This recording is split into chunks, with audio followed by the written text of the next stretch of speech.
All right, welcome to America's podcast. Today we have on. My name is Ryan Olson, and I run Ryan Olson Productions. I'm a music studio. Cool. How's it going, man? Very good. You, man? Good. So, as always, I tell people how you got on here, but Rachel I told her to look up people who have studios in the Memphis area. So that's how she found you. Yeah, she sent me a message, and I was like, oh, this is awesome. Yeah. So how long you been here? I moved here last February. My girlfriend took a job down here.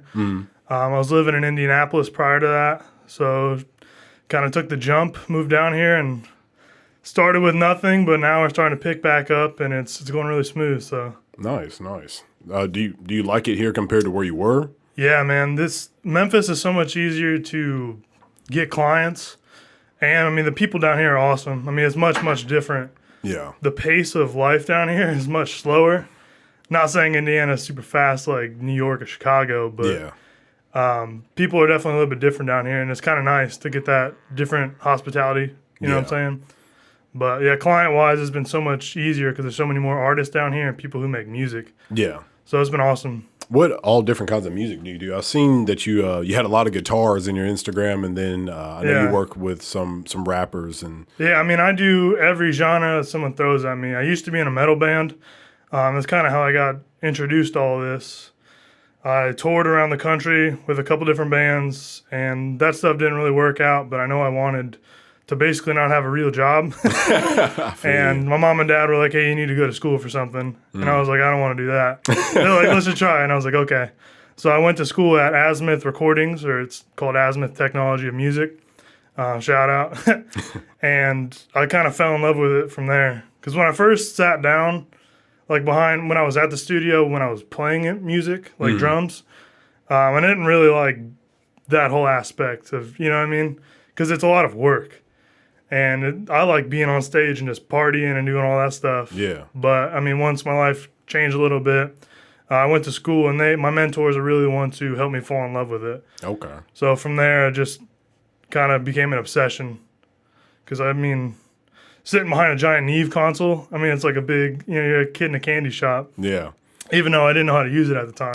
You know what I mean? You're just like, this is awesome. Yeah. But I definitely know what you mean. Like, just, like, even all the new equipment that I've been getting and, like, the plugins I was telling you that I just bought, like, even, again, don't know how to use most of it. And are you in any Facebook groups with, like... Yeah, I'm in a bunch of them. Dude, so I joined a UAD Facebook group, and I showed everybody, like, all the plugins I just bought, and I was like, what's the best way I can learn the difference between, like, this real-time UAD sound and then, like, any other plugin? And people were like, you spent a lot of money on some plugins to not know how to use them. I was like, listen, I know how to use a plugin. I'm telling you, how do I know the difference between these two things? But it's, you just want to buy the stuff to be able to have the tools to when you want to go to work, you can go to work. Yeah, well, I mean, I think a lot of that comes from just doing it over and over again. Yeah. I mean, there's still stuff I've been using for the last 6 years that I find something new about. And that's the cool thing, and why I think I love this so much is because there's endless knowledge to be gained. Yeah. And that's probably with anything you, like, really like, you know what I mean, or obsess about. Like, you can always find new stuff to do. But at the same time, like with what we're doing, I mean, there's so many plugins or hardware that there's always a new one to learn about or a new way to use it, you know what I mean? Or you might use it on drums, but now you use it on a vocal or a guitar. Yeah. And that's a whole other thing too, is you got to master all those different elements of the mix to make it sound good. Do you use Waves plugins? Yeah, I mean, the biggest ones I use are Waves and Slate Digital. Okay, that's that VSR8. Is that what that's called? Yeah, the VSR8. Yeah, and I have two ML1s. They're like the modeling microphones. So is that legit? Dude, they sound really good. Okay. I mean, they say it because I emulates like what was it? Yeah, 10 different microphones or something like that. There's a lot more than that. There's like, I don't know the exact number, but it's up there. Plus, you can get like expansion packs to get like more vintage ones. Plus, he has like the ML2, which is basically a 57, like a small one. Oh, okay. And then those model different mics as well. So you can literally get a full studio's worth of mics. That's crazy. And the ML1, I think when it's on sale, it's like $600, $500. And then the ML2, which is like the 57's, like I think it's like 120.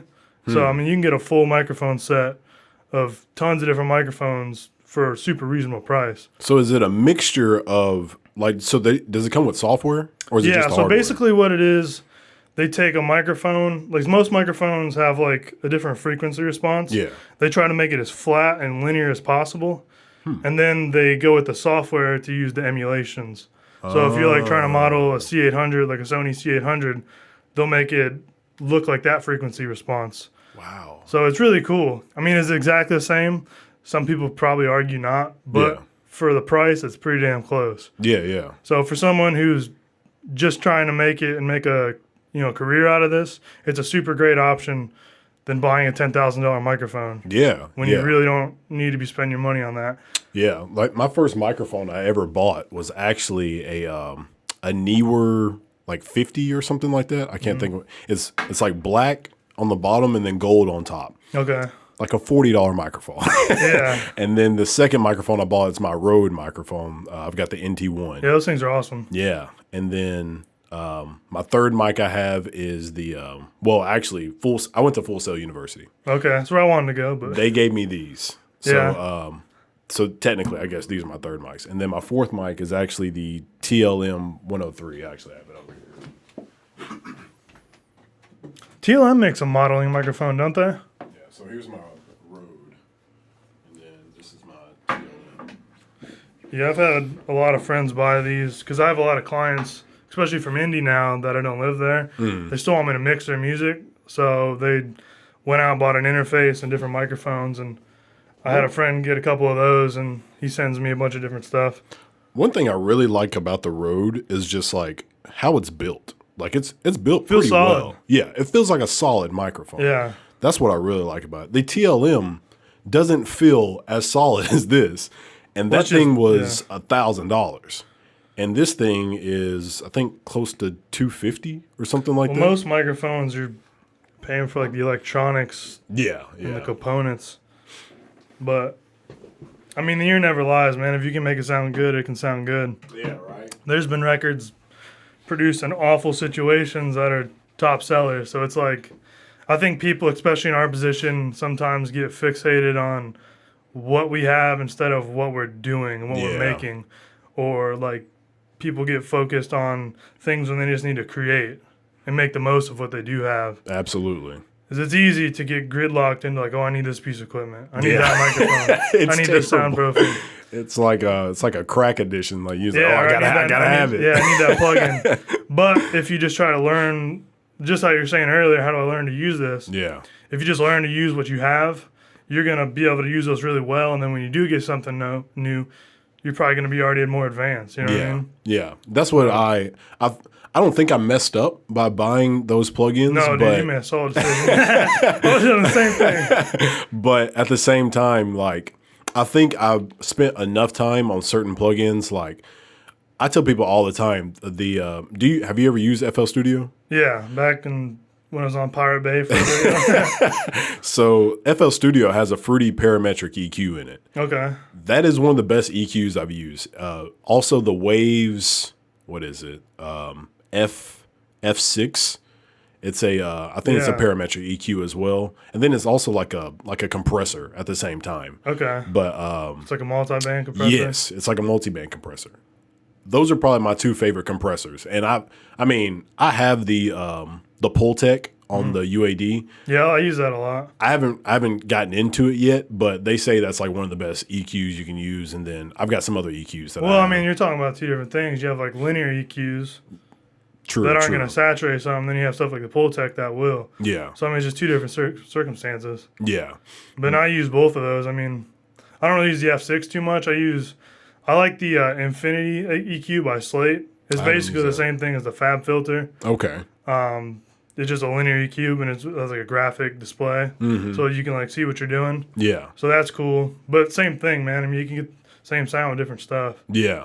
I love just being able to just play with different things and just seeing what really feels better. Like that's how I judge a plugin. Like, is it easy? Like, does it look simple? And like even that Avalon that we were looking at earlier, that looks hella complicated. Yeah, it is. I mean, I've used the real ones, and they're like what is going on? Yeah. Here? You know what I mean? Like, I've seen the people in that Facebook group. They were like, "Oh yeah, this is the plugin you need to use for hip hop vocals." I was like, "Cool, I got it." Yeah. And I'm like messing with it on that song I was just letting you listen to. I'm messing with it. I'm like, this is kind of complicated. Let me just bring back the. Well, it has a lot of different phases. You know what I mean? Yeah. That had like what, a preamp and EQ. Yep. I don't remember if that has a compressor on it or not. And it's I a don't tube know. amp, so it's like, well, the real ones are. Yeah. But I mean, there's a lot of knobs, and that's where like using the other things, the simple things, you learn how to use each piece, Yeah. and then you can figure out how to use it together. And that's kind of where presets are nice, because you can kind of see what the pros would do, and you're like, why'd they do this? You know what I mean? Yeah. You're like, okay, then you kind of figure it out, and it's like, that makes sense. So have you been using presets on any of those type of plugins to like for When I get a new plugin, I will, just Mm-hmm. because I want to go through all the different stuff and see what sounds good on what. But, I mean, most of the time, presets don't usually fit with what I'm doing. Okay. Well, I mean, everything's different, you know what I mean? Everyone's voice is different. Some people are loud, some people have a low voice, some people Yeah. are real nasally. So a preset is a good place to start, but I usually tweak it to whatever I'm doing. Okay. But it's a great place to start, so that's usually what I do. Yeah. I mean, it's difficult to just get into a groove of a specific plugin, but like once you've gotten to that groove, like you just keep using the same ones, and then Yeah, once you're using them, you're just like, this is it. Yeah, I do that a lot. I mean, a lot of what I do is time-based. So, I mean, I don't have time to sit there all the time and try a million different things. I need to go to my go-tos because someone's paying me. I got to be on, you know what I mean? Yeah. Yeah. So, I mean, I start with like a preset session, you know what I mean? With all the plugins I'll probably use. Okay. And then once we record everything, I'm already 90% there. I just need to do small tweaks. Oh, okay. Like when someone starts a song, most of the time I already know what I'm going to do. That's crazy. But I mean, that's just because it has to be that way sometimes. Yeah, You know what I mean? yeah. It's not like everyone has unlimited money. Yeah. That'd be great for both of us, but it's just not realistic, you know? Yeah. So that's probably been the biggest thing moving here is I've had the opportunity to work with so many more people. Yeah. Is I've gotten a lot better at being quicker. And for what we do, you got time is, you know what I mean? It's money, so. Yeah. So how are you, I guess, getting your name out there? Like what did you do to let So people when know? I first moved here, I hashtagged everything, messaged every single person who hashtagged anything. It's funny because I was just talking to a client about that the other day because it was like a dude I messaged like a year ago and like insane, but he finally started recording me the other day.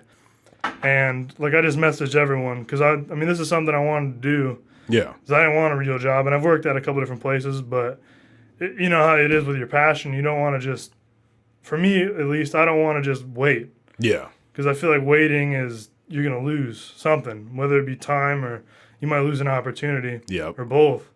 So, I mean, I just went crazy, and my girlfriend helped me do a bunch of that as well. Because I'm really good at working, but not so great at the marketing thing. So she kind of helped me glue that all together. Nice. But now everyone's just getting me referrals, and that's huge. That is. Because, I mean, I don't really have to market too much. I pay this guy, Lucas. He's great at photography, and I get photography done by him. Okay. And I just use that to post because my pictures were not too great before him, and now they look really good. Yeah, they look great. They look professional. Yeah. And that's what people, it just catches people's eye. And I never even thought to do that before. Sarah was like, "Hey, you should totally have someone come in here and do this." And I was Yeah. like, "Good idea." You know what I mean? I just don't think about that stuff. Yeah, But yeah. then you like look at the page or whatever after a couple weeks and seeing all the pictures, and you're like, "Wow, this looks a lot better." Yeah. It's like if you scroll down, it starts looking a little rough. You know what I mean? But Lucas is awesome, and he's super affordable. So he's kind of helped me build that up at the same time, so I can look more professional. Yeah. And I think that's the biggest thing with the studio is people look before they listen. You know what I mean? 90% of people probably won't even look at my website. I send them with all my music on it. They just want to see, does he have a dope setup? You know what I Yeah, mean? yeah.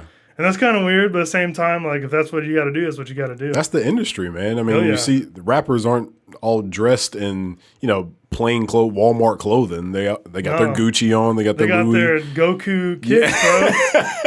Hashtag Draco, bro. They've got all this, drip on because they know people like to see that. They're doing it for the videos, and they can get those videos up to 20 million views, 50 million views. They know that that's what's going to propel their name up there. Yeah, and I don't know how I feel about that, but it's like that's what you have to do to be successful in music. Like it's more of you catch someone's eye and then they listen. Yeah. So in a perfect world, that'd be awesome. They listen to the music. And I think it's definitely more geared that way now than it used to be. Mm-hmm. But we also have phones that we can get on any video any second. You know what I mean? Yeah. Back in the day, you had to buy albums. Yeah. Now we can listen to any song for free. Yeah. So it's just a much different world. So speaking of different things in music now, how do you feel about how music is changing as far as like the loudness? We talk about the loud wars now, and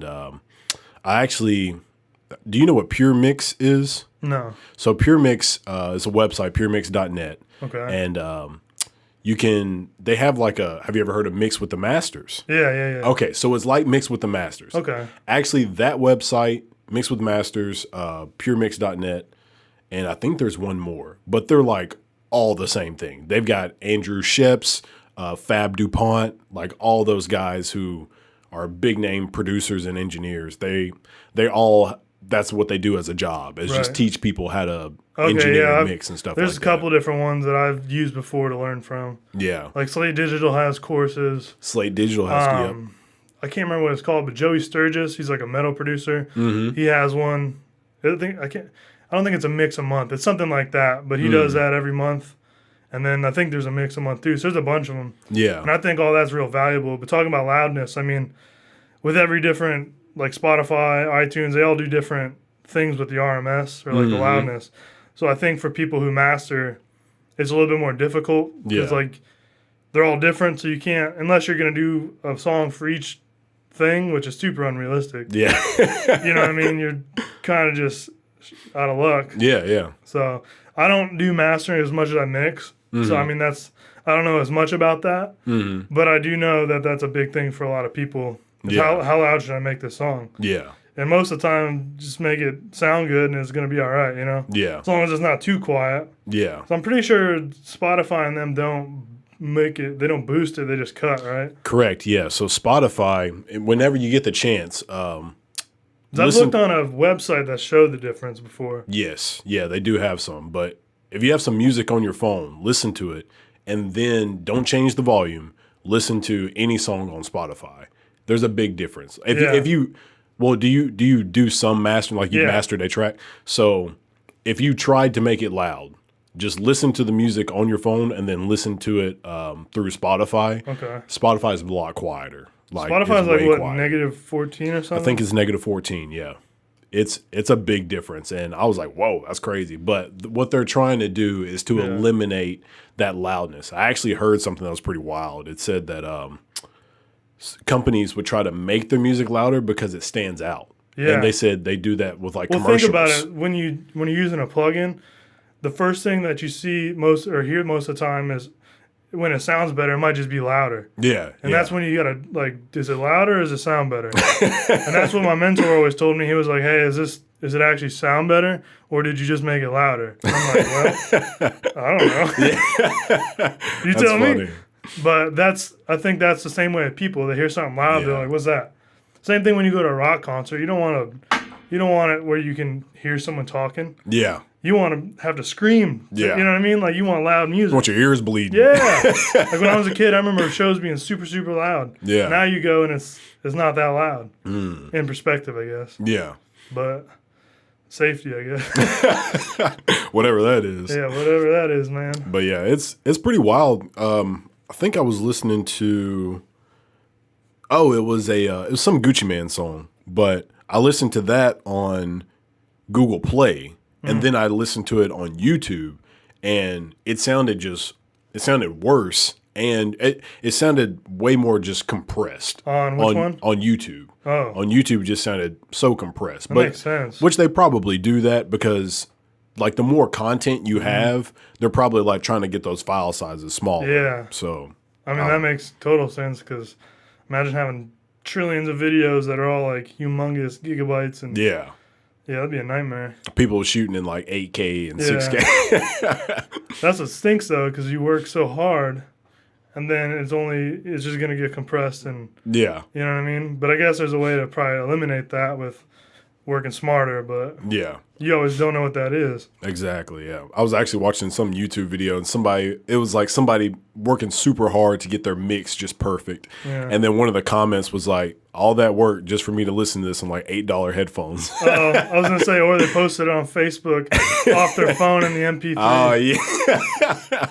Yeah. I mean, it's a terrible world out there for engineers, mixers, producers. Like, it's competitive. Yeah. Which is good because we're all trying to get better. Right. But at the same time, it's these limits and these regulations, and it's like, yeah. Well, speaking about like Spotify and stuff, like streams per play with artists, like, and going back to how people used to sell records, like that needs to change. How people don't get paid, you know what I mean? Yeah, yeah. Because someone could have like 1 million views and not get paid anything. Yeah. Where if someone sold like 1 million records, they'd be rich. Yeah. Like, what's up with that? You know what I mean? Yeah. Like, and that seems totally unfair. And artists pretty much just seem like they're used nowadays. Because everyone gets everything for free. Yeah. And if you told someone, hey, you need to buy this album so I can like make more music, they'd be like, I'm not doing that. Yeah. You know what I mean? But if you paid artists more, people like us get paid more. They could support their families. There'd be more money in the economy. Mm-hmm. But, I mean, there's just probably too much going on right now to change that. Yeah. But it'd be super nice to see that. Absolutely. But there are people like Tidal. Jay-Z on that? Tidal? Yes. He pays like twice as much as everyone else. Yeah, I saw that. So that's a good step in the right direction. It's pretty wild. And I mean, nobody listens to Tidal. Like, Right. I don't know a single person who actually like has a subscription. Only to people Tidal. I know are artists. Yeah. But Tidal sounds better too. I think the way they limit stuff is not even as close as much as Spotify. Okay. Like same thing you were saying earlier, like listen to a song on Tidal, then listen to a song on Spotify, it'll be night and day difference. Wow. Yeah. So are they just compressing it? Like, are they like? I mean, it could be compression, it could be limiting. Yeah. But either way, if you're limiting it, it's going to crush dynamics. You know what I mean? Because one of the two is going to make it. I was actually trying to. I'm narrating a book right now, and my wife is helping me edit it. Okay. And I was trying to explain to her the difference between a limiter and a compressor. Yeah. And there's a funny picture that's like got like 4 different boxes. Yeah, I know what you're talking about. Is it like the guy through it's like his head through the roof? Yeah. That was pretty funny. It's talking about the difference. Flat, like yeah, that's a good picture though. Yeah, like it's funny, but like it's a good way of showing it. Yeah, the difference between like a limiter. So for everybody who doesn't know, a limiter is just going to basically like a dead stop. It's going to cap it, and anything past that's your distortion. So radio music, it's loud, it's dumb loud, but it doesn't sound as clear as if you got like a dot wave file from somebody or something like that. But a compressor kind of like rounds it off. Is that what you would say? Like it's not as harsh. Well, it's not gonna just kill like loud stuff. It's also gonna bring up quiet stuff. Yeah. Like limiter may not do that depending on which one you use. Well, I guess you could adjust the out ceiling or whatever at the end. But the compressor is probably going to saturate it as well and then bring up quiet parts. So, and then depending on what compressor you're using, there can be a bunch of different things. But yeah, limiting for the most part is just going to, you tell it you want it to stop at -1, nothing's going above that. Yeah. So. By the way, how would you describe saturation? I have had the hardest time with saturation because it's, a lot of people say this plugin gives the vocals some real color. Right. I'm just like, I get it, but I don't get it at the same time. I guess I haven't messed with enough to hear it. Well, when we talk about like the Pultec and like a linear EQ, if I did the same thing on both EQs, if I made the same adjustments, they're probably going to sound different depending on which one we're using. Mm-hmm. Because the Pultec, like if you used a real one, it, you know what I mean? Like the way the electronics are set up, it's going to mess with the frequency different than like a EQ that's linear. Yeah. Now what that translates into, that'd be a hard thing to say. Yeah. But it might add more warmth, or it might make an adjustment that you're not seeing as much as you're hearing. Like if you boost 5K on like a pull tag, it might sound different than if you boosted 5K on like the F6 or something. So how long do you think it takes you to really understand that difference? Man, I think that just depends on how much you use the plugin. I mean, once you got the basics down, like if you can figure that part out, like then after you've done that, like after you use the plugin consecutively, that's when you'd probably start noticing differences. Okay. Like I couldn't tell you anything when I first started, probably for like 2 or 3 years. I just did stuff because I watched videos, and they said this is what they did. You know what I mean? Yeah. Or my mentors were like, "Hey, do this because this is what you normally do." Obviously, there's no rules. Yeah. But this is generally what you're gonna do. And then as I kept doing it, I started to slowly understand. This is why I might do this here, or might do this here. So, I think it's just repetition, man. Yeah. And I mean, it's just like anything, though. If you're going to be great at sports, you got to do it a lot. If you're going to be great at this, you got to do it a lot. And your ears are the hardest thing to train, I'd say, because you have to listen so much. And it's so easy to, like, listen to loud stuff, and your ears can be dull one day, or you might hear better the next day. So, I mean, getting your ears to tune in on different frequencies is probably the hardest part, too. But that's where, like, sweeping different frequencies on, a linear EQ, that's what's helped me, because I can listen to what each one sounds like. I used to work with this dude at my old job, and he had like a frequency thing on his phone, and it like he would play a frequency, and he'd be like, "What frequency is this?" So we'd like quiz each other, because we were both audio engineers. So that helped too, but that was just because we were bored. You know what I mean? Like, but that's a good way as well, because I'm pretty sure whatever school he went to, they did that. So I thought that was really neat, because I mean, that might help you. You know what I mean? But I think the biggest thing that helped me is just using a linear EQ and just going back and forth and listening. Okay. It's like that's probably the biggest thing I've been a lot better at this year is that. Yeah. So you're going to have to show me some of this stuff after that. Yeah, I'm down. That sounds pretty wild. I love, so I've got a friend, I was letting you listen to that music earlier. So he sends me all his vocals and I mix them. Like he can record on his own. So he raps and then he records himself, but he needs me to like mix it. Right. So that's what I do for him, and don't charge him a dime for it. Nice man. Because I need that practice. Gotcha. So that way, if somebody is ready to pay me to do it, then I know what to do because I've been dealing with somebody's vocals for a while. That it's not just my own vocals. Like I did the same exact thing for probably like a year. I mean, I did everything for free. And I didn't even want money. I just wanted to learn. You know what I mean? Yeah. And that's so crucial to have that attitude, I think. Like, I don't always believe you should do everything for free. True. Like, I don't agree with that at all, because so many people out there will use you. But if you can find someone who's your friend or someone you know who won't take advantage of you, that's an awesome idea. Because getting practice with something you're not expecting to be paid for means you're going to try your hardest because you want to. Yeah. And I think with what we do, that's so important, because then you can be truly creative. When you're under the gun and someone's paying you and they want to do this in X amount of time, you're not going to always be your most creative because you need to get something pumped out. Yeah. And that stinks, and that's where unlimited money be awesome. But right now, that's amazing that you can do that. And I did the same thing for like a year or two. And I think that would help you progress a lot quicker than if you got paid just from the start. Yeah. I mean, same thing if you were at a job. I mean, if you really wanted to learn something, you don't care if you get paid or not. Yeah. At least when we're younger, you know what I mean? Before we have a house and all this other stuff. But, I mean, when you want to learn, you'll learn. Yeah. But then you start expecting money. That's when things change. Yeah. And now it's like, I have this expectation, you have this expectation of me. So I'll give you this quality for this amount of money. You know what I mean? Yeah. So that's definitely a shift, but that's awesome.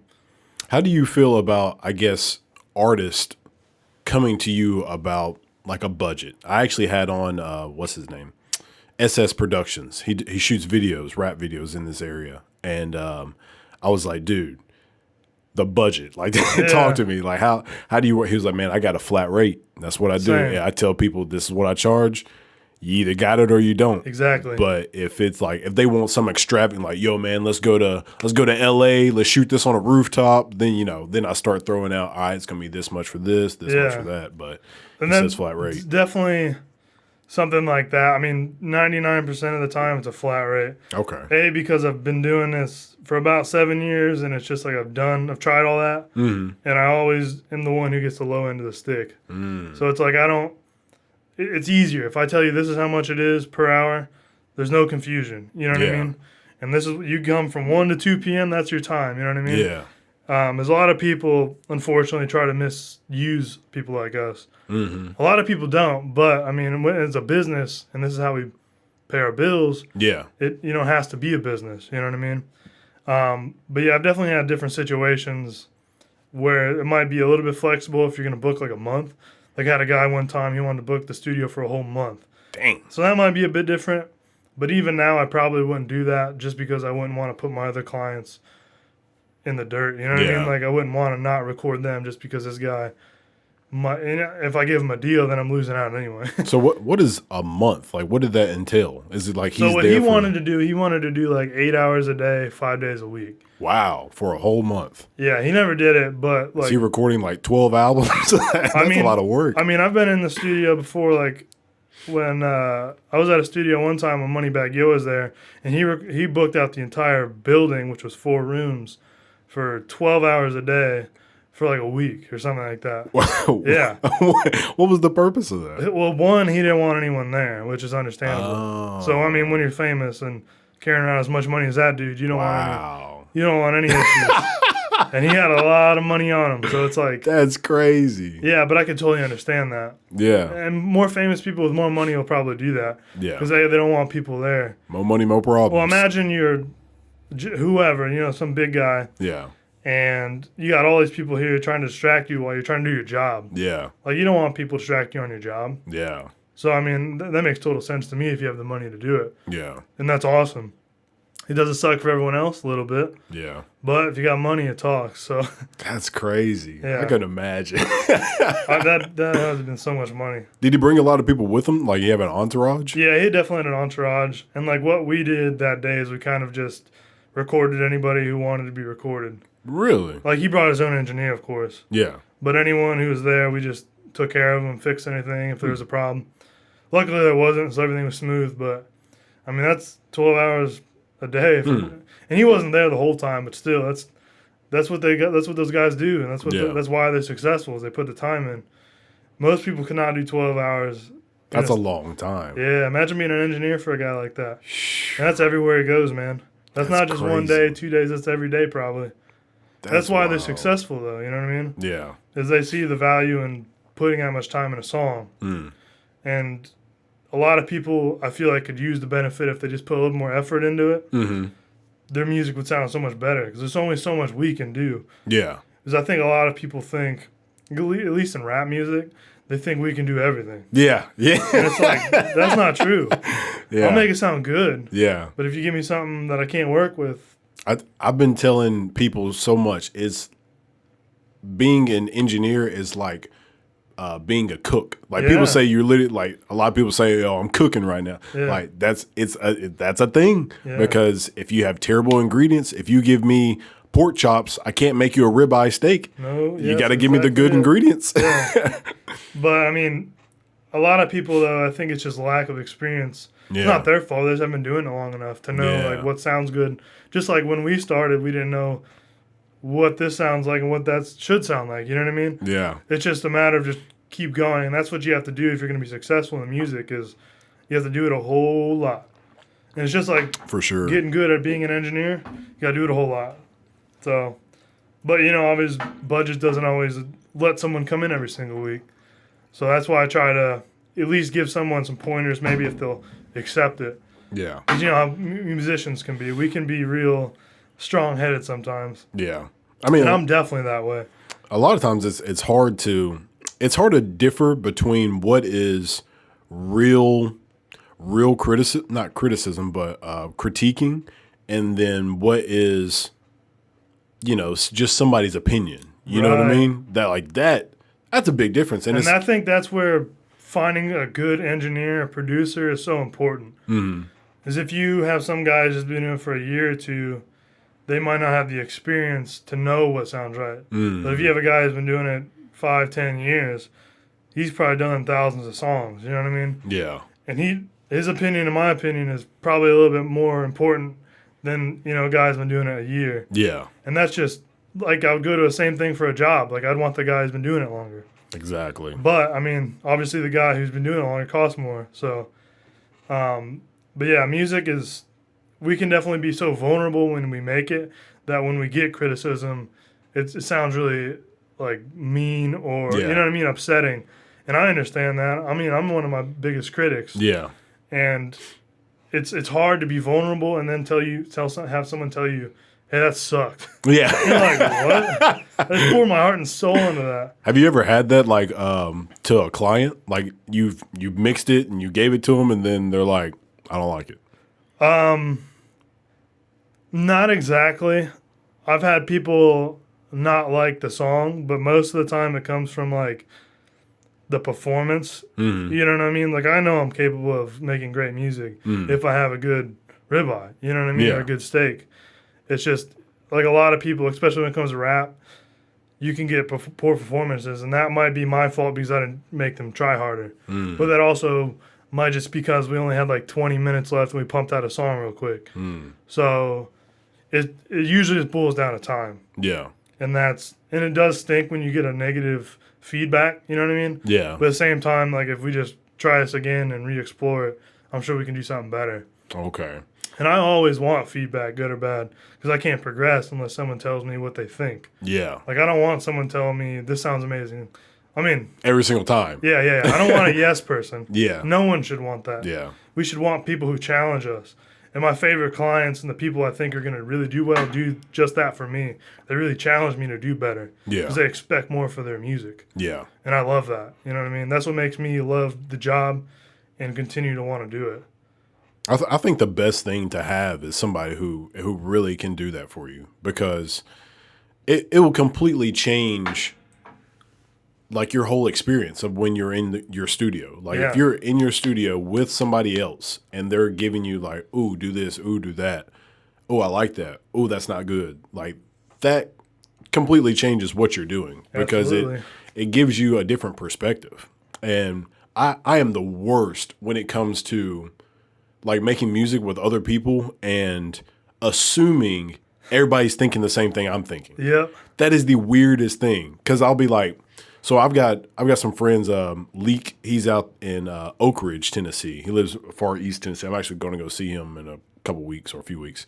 But so he knows how to make beats and mix stuff like that, and he also sings, raps. And then I had another friend that does the same thing. Well, we were all in the room together. We were making a song, and I was like, Leak was doing all the work. Right. And I was just like waiting for him to do something to this song, like a specific thing I had in my head. Yeah. But he never did it. And I was like, bro, what happened? yeah. But he wasn't thinking the same thing. You're not reading my mind? That's the weirdest thing. Yeah. Like, music is so subjective, but... And that's what I love about it, too, because we get two different experiences from the same thing. Yeah. And that's why I like bands there's artists who don't tell the meaning of their song, because it's like, I want you to come to your conclusion. You know what I mean? I may have made this song, but you need to come to your conclusion because that's how you're going to relate to it. You know what I mean? Yeah. But that's why it's awesome. But speaking of that, that's definitely, it happens all the time because you'd be like, oh, it'd be awesome if you did this. Yeah. And sometimes it's really hard to explain what you're thinking, especially when it comes to music, because you might only have like a melody in your head or like a sound. You know what that sound might be. You know what I mean? Yeah. It's like, I want you to do this. And you hum it and you're like, what? Like, I have this dude named Matt Montreal I do that with all the time. And he gets so frustrated. He works through it, which is awesome. But he's one of my favorites because I always challenge him to try something new. Okay. He gets so pissed off because he's like, dang it, Ryan. Like, you always got me doing the most. But in the end, it always turns out really good, you know? Yeah. But I think if you have that between each other and you build a good relationship, you get closer and closer to being on that harmony, you know what I mean? Yeah. And that's what I've really tried to work on this year is building better relationships with my clients. Because if I can talk to you, I can probably suggest different things and you can suggest things to me and we'll know how to communicate better. Yeah. We all speak differently. You know what I mean? Yeah. Like, I talk really fast. People down here don't talk as fast. You're a northerner. Exactly. So that's been an adjustment to slow down a little bit. Yeah. But just try to feel someone out and see what they want with their music. You know what I mean? Because ultimately, like, whatever I'm doing isn't as important as what they want. Yes. The ultimate goal is to make them happy with what they're making. Yeah. It's not about me. It's about them. You know what I mean? I'm making them happy. I've ran into that. I'll be like, just doing my thing, just mixing. And then they'll be like, nah, do this. I'm like, well, that sounds whack, bro. What are you talking about? That's not what I want to do. So, yeah, and then you have to decide, like, is arguing about this important? Yes or no? You know what I mean? Like, most of the time, it's probably no. So that's where I find myself just trying to figure out why do they want me to do this? Yeah. And what's the ultimate goal? Because that's the most important thing. Yeah. 'Cause if they're happy, I'm happy and I win. You know what I mean? Exactly. If they're not happy, they're not coming back.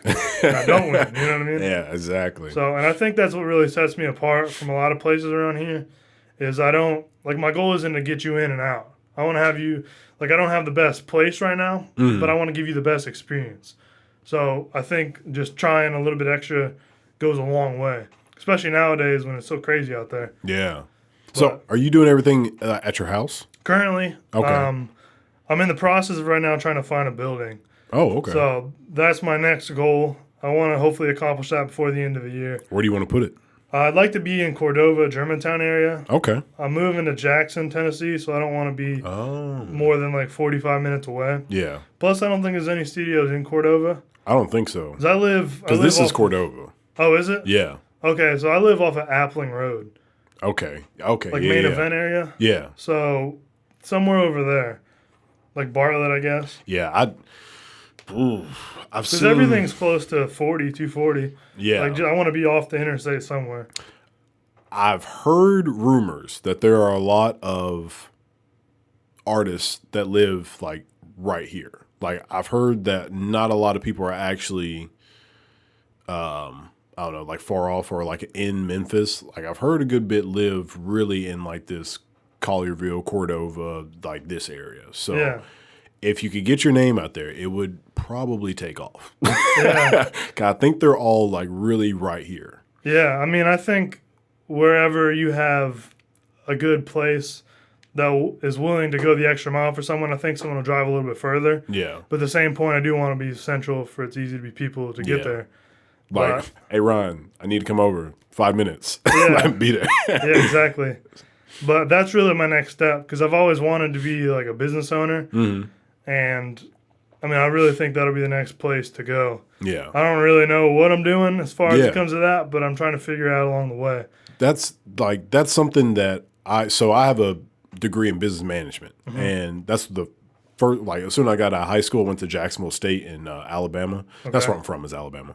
But I got a business management degree from there. And after I got the degree, and I actually joined the Air Force after that, but I was like, man, I really should have learned a skill instead of going to business school. Because, like, think about how many people run businesses that didn't go to business school. They all just were good at something and then turned it into a business. Well, they harnessed the skill, and the skill was so good that people demanded it. Exactly. You know what I mean? Yeah. But if you could couple that with a business degree, it'd be unstoppable. Yeah, that's what I'm hoping to do. I really want to. So I actually did only like 10 months through Full Sail, and they gave me a, what's it called? Like a certificate of audio production. Yeah, so same thing I have. Okay. So I actually want to go back to Full Sail and do their music business or whatever they call it, and do that program because I know about the music business just because we learned about it in audio production. Right. And then just me doing it. But I think there's like so much more I could know. And I think that would be awesome just to do that. I got lucky, and one of my mentors, his name is Travis Moore, Cold Cut. He's like a really famous production for like country rap type stuff. Mm-hmm. But he has tons of placement on TV shows, like every show you can imagine, he's on it.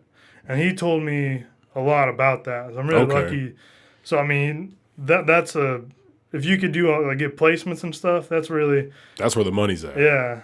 But I mean, that's residual income. Yeah. The more they play that show. But he was telling me a lot about that because that opened my mind to a whole different aspect of what we do. Yep. Because what we do is really like, there's so many different aspects of what we can do. Mm-hmm. If you know how to do that, you can do tons of different stuff for different companies.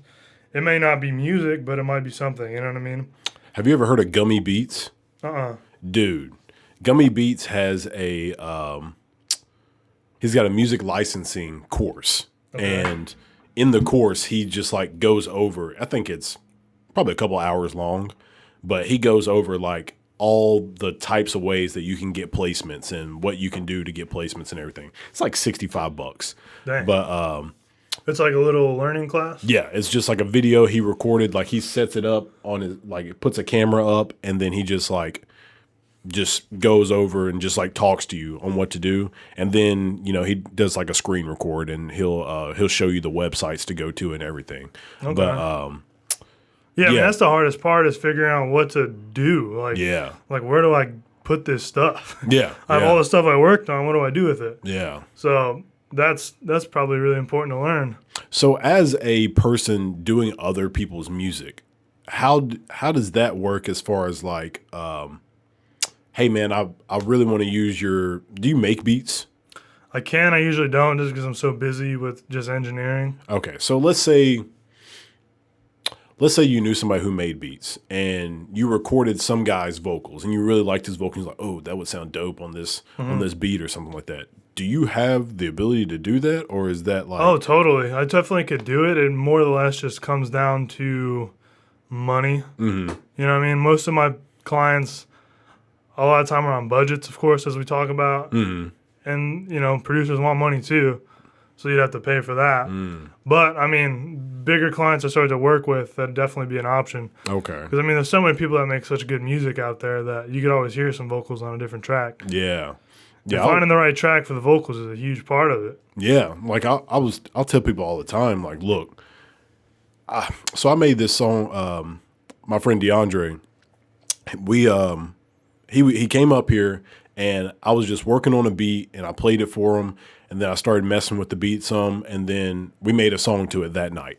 Well, I don't even think that beat was that great, but he loves that song. He thinks it's his best song he's ever recorded. That's awesome. But it's so funny because he's like, man, that beat was dope. I'm like, that was like one of my worst beats. Like, I don't really care about that beat. Right. So it's just funny because, as you said, you just get the right vocals on the right beat, and people will like the song. Yeah. Like, think if I was actually listening to Walk It Out by DJ Unk earlier today. Oh, yeah. Like, think of, I don't know, just any random, like Lil Boosie. Like, if Lil Boosie got that beat to Walk It Out, it might have still been good, but it wouldn't have been Walk It Out. It wouldn't have been what it was, yeah. Yeah, so just getting the right beat, you know, the right producers. Like, think about Zaytoven and Gucci Mane. Yeah. Like, that relationship they built. Lex Luger and Waka Flocka, when they had that, what was that? Flocka-Valey. Yeah. Like, those types of combinations that people put together is mind-blowing. Yeah, I mean, that's where it just comes down, like I was talking about earlier, with building relationships. If you can find someone you click with, stay there, you know what I mean? Because something good about to happen. Yeah. Have you found, like, an artist that, you know, you said Moneybagg Yo brought his own engineer in. Have you found somebody who just like, yo, I got to have Ryan. Like, he's my guy. Well, a lot of people would, like, have come far lengths to come work with me. Mm-hmm. But the two people I'm like pretty happy about working with now is the guy Met Montreal, and then there's another guy named A Reels. They both like make really good music, and like stuff I really would listen to is like kind of poppy. Yeah. But they take their time on it, and it comes out great every time. Okay. So I like them too, but I love tons of the artists I work with. You know what I mean? Mm-hmm. Like, I love working with everyone that I get a chance to, you know what I mean? So I don't really have any favorites, but you never really know when someone's going to pop off. Yeah. People have listened to crazy music that I couldn't imagine, you know what I mean? So, especially in Memphis, I mean, anything's possible. Absolutely. Is there somebody that you've been really wanting to work with, like in this area, that you're like, I'm trying to get to this person? See, I want to really work with like either like a metal, like a big rock band, or maybe like a country songwriter type thing. Okay. I just like challenging myself with different stuff. Mm-hmm. Now, I don't really care who it is, but there's a bunch of different people in like just Tennessee alone. So, I mean, I'd be happy to work with anybody, man. You might need to start doing some hashtags and locations for Nashville and try to get somebody, because Nashville is the country capital. Yeah, man. We've been there a couple of times, and it's just insane every time. Yeah. Plus, just so much more expensive, though. It is. It is. I mean, I was watching some video of this guy, and he was talking about just go places. He was like, just show up to a city. Doesn't matter where it is, like just show up and then just show your face and just talk about yourself.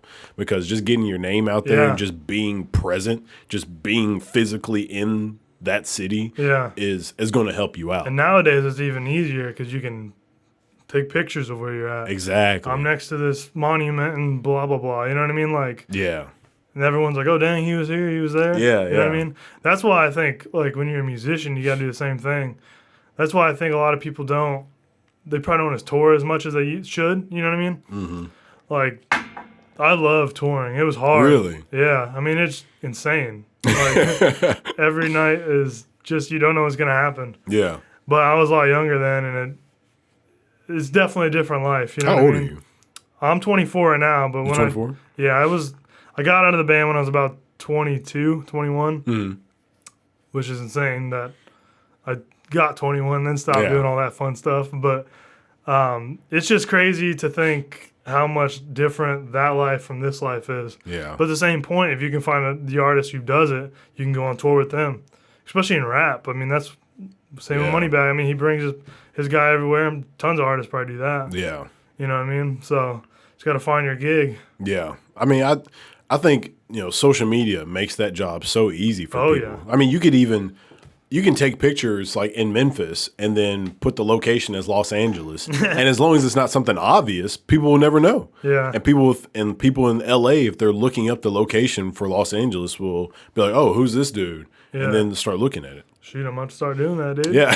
Actually, Rachel has had that problem because I tell her to book all my podcasts. So she'll just look at the location for Memphis and start looking at I have that people. problem sometimes, too, because like, oh, I don't actually live here. And it's like, yeah. okay. And I mean, Memphis is huge with rap music. So it's like, I get why you're doing it, but I don't like it. Like, yeah. And I hate when people do that for like their sponsored stuff. Oh, yeah. And then also in Facebook groups. Like there's a guy who I actually liked his music. He was in a Facebook group for Memphis. And I hit him up and I was like, yo, you in the Memphis area? He was like, oh, I actually live in like Arkansas or something like that. And I was like, but at the same standpoint, I could understand why they do that. yeah. I mean, they're trying to get their name out there, like you're just saying. Arkansas has like Little Rock and that's it. I can't What's name that? you. No. Yeah. I can't name you a single rapper from Arkansas. So I have no idea. yeah. I've drove through there a couple times, but that's about it. So that's probably, they're just using that social media to just get their name out there and use something. That's a smart idea, really. It is. It is. I mean, is there something that you feel like, that you think you're missing out on that, you just honestly, just the building right now. Like, that's my next step, and I'm gridlocked on that. I don't know if that's the right play or not, but just how we were talking about earlier with people seeing things. Mm-hmm. Like, I want people to see this extravagant place and then have an amazing experience. True, yeah, with those visuals. Because, I mean, you can only do so much at your house. You can make it look great, but it's still a house. Yeah. You know what I mean? And Sarah don't like that too much. So sometimes we got to, you know what I mean? And it's just part of progressing, you know what I mean? I've never thought I would be doing this. If you asked me what I was going to do when I was 18, I wouldn't be in Memphis and I wouldn't be doing this. So. Yeah. But I love where my life's going, you know what I mean? Yeah. And I'm even, like, I would love to have, like, some big name rapper on here, like Moneybag Yo or NLE Chopper or something like that. Yeah. But, like, people like you is what I'm really happy to meet and, like, talk to. Because, like, thank you. You're from the North and then you come down here and then you just start your music and everything. Well, you were already doing music, but it's like, that's crazy. Yeah. A lot of people need to hear reflecting. that. Yeah. Because sometimes you think, like, man, what is happening in my life? You know what I mean? Yeah. But then you look back and you're like, okay, I've actually done something. Because it can get that way, especially, like, type of person I am. I always want to be doing more. And I expect a lot more out of myself. So when you have that high expectation, like, sometimes you can get anxiety because you're not moving as fast as you want to be. Yeah. You know what I mean? If it was my way, I'd have a building a long time ago. Yeah. But sometimes you got to do things in the right order. You know what I mean? You can't move too fast or you might burn out. Yeah. I hate that.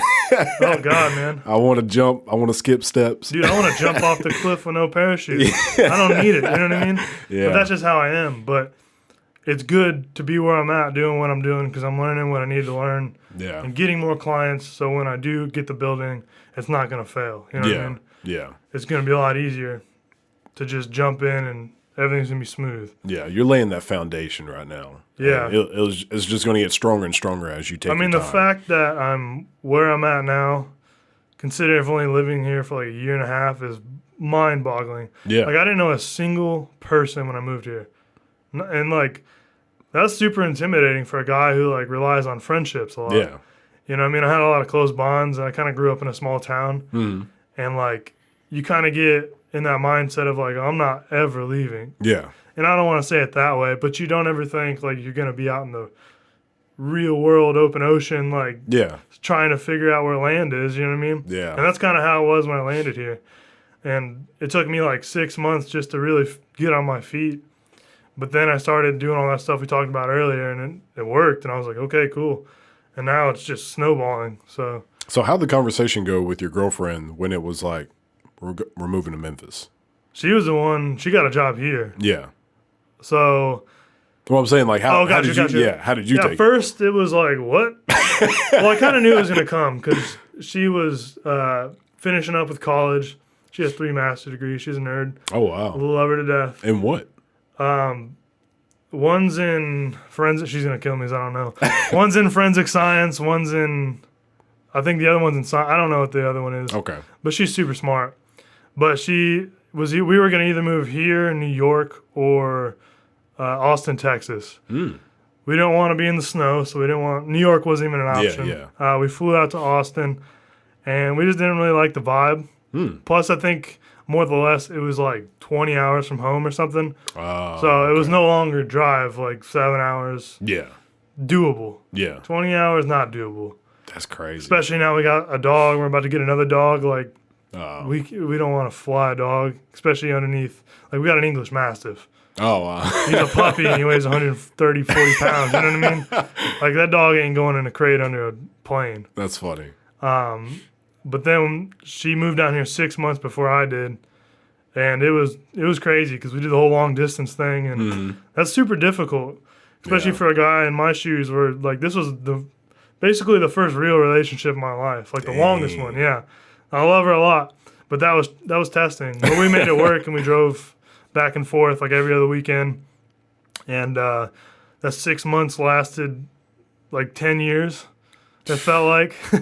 But then I finally moved down here with the help of a friend, and it was just a huge shift in just everything. Because, I mean, I didn't know where to go. I didn't know what the roads were. I didn't know what place was good, bad. Yeah. I mean, the food down here is different, so that was cool. Yeah. But, yeah, the conversation, like, it was good and bad, you know, as you can expect. There was a little bit of resistance on my part. But after I committed, I mean, it was a no-brainer. I mean, it's been a blessing in disguise. That's what's up. My parents did the same thing. They moved from Chicago we moved all over. We went from Chicago to Arizona to Minneapolis and Minnesota to Indiana. And now I'm here. So this is my 5th state. Dang. So I've kind of been used to moving, but it's always different moving away from your mom and dad. Yeah. But they had a big role in, like, hey, it's okay, just do it. Yeah. If it doesn't work out, it doesn't work out, but it probably will, so you're all right. What about your friends, like, from high school? Like, are they still up there? Or? Yeah, man, a lot of my friends were in the military, so they were already gone. Yeah. So, I mean, that kind of made it easy. Like, my best friend's in the Coast Guard. Okay. He was in Puerto Rico. Now I think he's in Alabama for some training thing. But I have a lot of friends, and my brother is in the Marine Corps. He's in San Diego right now. So, I mean... And my brother's like my best friend. Like, we fought a lot, but he's my rock. I can talk to that dude about anything. Okay. So, I mean, it wasn't too hard, and I never really had anybody I was like gonna miss that much. Like, I love all my friends to death, but they all want to see me fly. You know what I mean? Yeah. Just like I want to see all my friends fly. Yeah. And I would hate to see someone not take a chance at something amazing just because they're scared of leaving. You know what I mean? It's hard to explain, but yeah. Like, I'm super, super glad I did it. Have you ever been to San Diego? Yeah, it's awesome. I love it, man. I want to go right now. I actually just got back. So my birthday is the 13th of July, and Rachel's is the 8th. Oh, so dang. we went. Party month. Yeah, right. So we went on the 10th, and spend a week out in LA. And then I've got a friend that lives in San Diego, my friend Buddy. And yeah, right. My friend Buddy. But Devon Thomas Taylor is his name. Oh, okay. But dang. Oh, yeah, we just went there for a day and hung out with them. But San Diego, I think he told us that, like, the weather there is, it's like the most perfect weather in the whole world. Dude, I would love to live there. He said, like, based off of, like, how hot it gets and how cold it gets, it's got, like, the most perfect weather in, like, the world or something like that. I forgot what it is. Dude, I loved it when I was there. I was only there for, like, a week. I'm going back, I think, at the end of the year. But it was just amazing. Like, everything about it is, like, what I want. You know what I mean? Yeah. Like, nice weather, beaches, tons of stuff. Yeah. Cool people, like. And it seems busy, but not too busy. Yeah, it's not like LA where it's like, what's happening? Like, Yeah. Everybody stop. I don't want to do this. Yeah. It's like, yeah, you can go somewhere, go to a bar and not be like overwhelmed. Yeah. So is that something that you think about for the future? So you're talking about getting a studio here in Memphis, but do you think about, like, you know, this is my spot, like Memphis, you know, my girlfriend? I don't really know. I mean, her job's her job. I don't really think it's going anywhere. I think it'd be really cool to, like, have places in other states. You know what I mean? Like maybe a resort to go to or like a vacation home. Yeah. But I mean, Tennessee's really nice, man. I don't know what that beeping noise was. I don't know, man. I just ignored it. Yeah, I was like trying to process in my head like what that was before I turned, but I have no idea what that was. Oh well. Yeah, but I don't know, man. I mean, I moved down here and didn't expect it, so you never know. But I think I could definitely see myself having like a vacation home somewhere. Yeah. Like I've been to St. Martin before. It's like a little island in the Bahamas, maybe. Like that place is amazing. Okay. I went like during a hurricane. Like the first day we landed. I know it was like not that big of a deal though. It was like a really small hurricane, but we got there and it was super windy, and it was right when the airport was like destroyed. So like it was insane. But that place is the most beautiful place I've ever been to in my life. Nice. But it's kind of like was that? And where was that? It's called St. Martin. It's St. like Martin, a okay. little island in the Bahamas, I think. Yeah. I don't really know, but we went down there, but it's kind of like San Diego, like super nice weather, beaches, but that place is super, super small. Like you could probably drive around the whole island in like an hour. Oh, okay. Yeah, don't quote me on that, but it's really small. Yeah, I've heard. God, where is that? I can't think of where it is, but like just those island areas. Every time I think about going there for vacation, to me, I'm a type of person, like when I go on vacation, I want to do stuff. Like I don't like being super lazy when I go on vacation. I'm the opposite, man. I want to sit on a beach and drink a beer. Yeah. But, you know, when I look at like, I don't know, like Tahiti and people talk about all those like beautiful beach places, I'm like, man, that looks great. But I feel like I get super bored there just by doing nothing. So, yeah, I guess I'm the same type of person. But at the same time, like, sometimes I do so much in Just real wanna life, I relax. need like a decompression. Yeah. Sometimes I just want to do nothing. Yeah. But I could definitely see it's like I got all this cool stuff to do. We got to do something. Yeah. Yeah. I mean, you have the free time. Like you're taking a vacation to do what you want to do and not have any obligations to just have fun. So, speaking of free time, like owning a business is like the craziest thing ever. yeah. From going from like a job where you're expected to be there at a set time until a set time, and you got to do all this crap in between. Yeah. And now it's like you get to do whatever you want, whenever you want. You're the boss. Just make money. As long as you do that, everything is cool. Yeah. And I love that. Like, is I like going to the gym the same time every day. We go with a set group of people, and like I like structure. Yes. Even though sometimes some of the stuff I do can be unstructured, but like my life needs to be structured. Yeah. Like my girlfriend's, like, do you know what bodybuilding like figure is? Yeah. Yeah. She's like a figure competitor. So Okay. she's the most structured person you'll ever meet. Yeah. Likes rules, likes all that stuff. I'm not as hardcore as she is. It's like that, but I'm the same type of way. I like doing the same stuff every single day. Yeah. So for me, like being able to do what I want and like set my schedule when I'm most proficient, like I love that. You know what I mean? And that's been the best thing about this year is just being able to do what I want and have clients when I want. Yeah. Yeah. I mean, is there something that you feel like I I don't know this yet, but knowing this thing is going to, set it off. Everything. No. I think it might just be, yeah, I mean, there's so much to learn in everything. I hate to say it's just one thing. Yeah. Because just like anything, it's never one thing. Yeah. There's no easy pill. There's no easy way. Like the only the only way is like hard work. You know what I mean? And like, I'm such a firm believer in that because I honestly love Mondays because other people don't like them. I like doing things that people don't like because it makes me feel good about myself that I like something. Like with like working out, I love doing legs. I'm the same way. Yeah, people hate legs, but I love them because it's like you don't like doing them.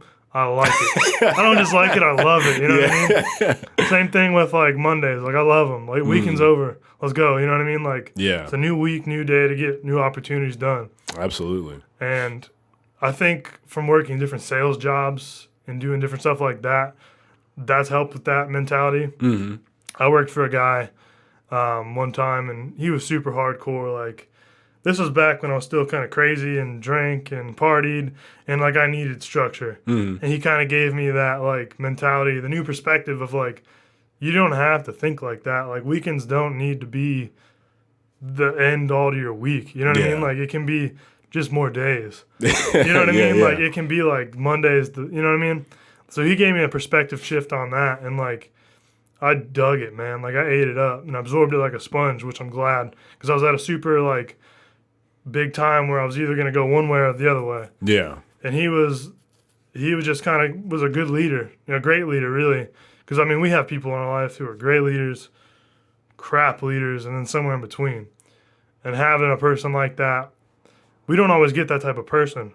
So I'm just lucky to be around that type of person to help me shift my mentality towards something that's going to benefit the rest of my life. Absolutely.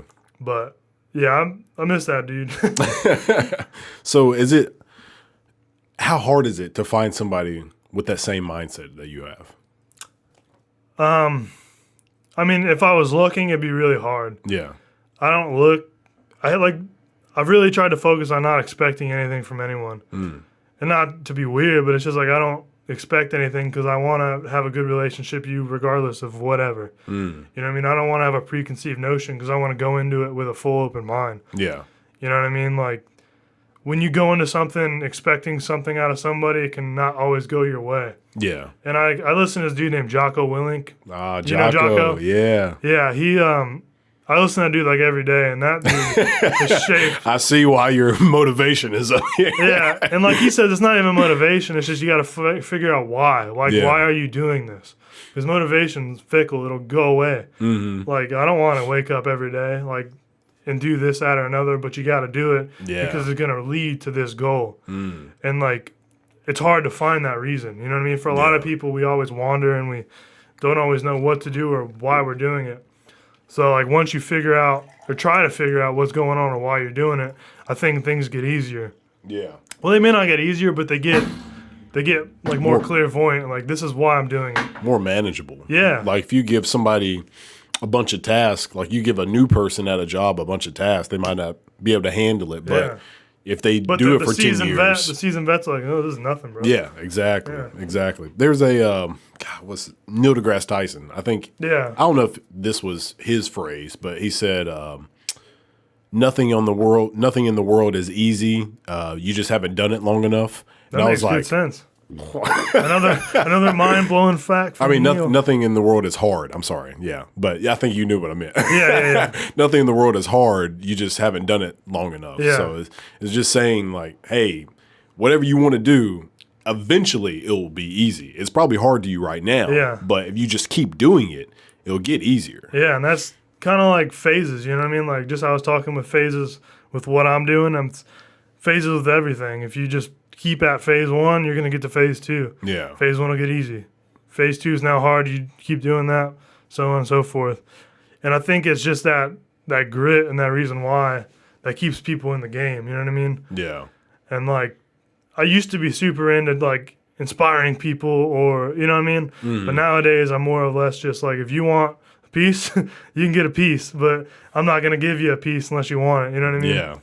Because it's hard to do hard stuff. You know what I mean? Like, it's hard to wake up on Monday at whatever time and go do all this crap you need to do. Yeah. When you could just sit on the couch, when you could eat this, that, or another, or you could just ignore all your problems. Yeah. But you know, if you get those problems done and taken care of, your life's going to be better. Yeah.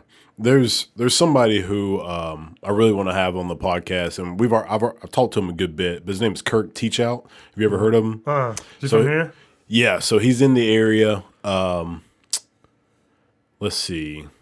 I'm trying to think of the name of his business. It was Rise Studios. He had a place downtown, but he said it was too expensive. He was like, the amount of money that he was making compared to how much he was spending on that, he was like, Not worth it. yeah, he was like, I just do this at home. So, so that's the route he went. But Smart. yeah, he's the type of person who like opened my mind to like I'm glad I'm talking to you and like learning this about you and how just headstrong you are about, this is what I want to do. I'm going to do it. No excuses. Let me just get this done.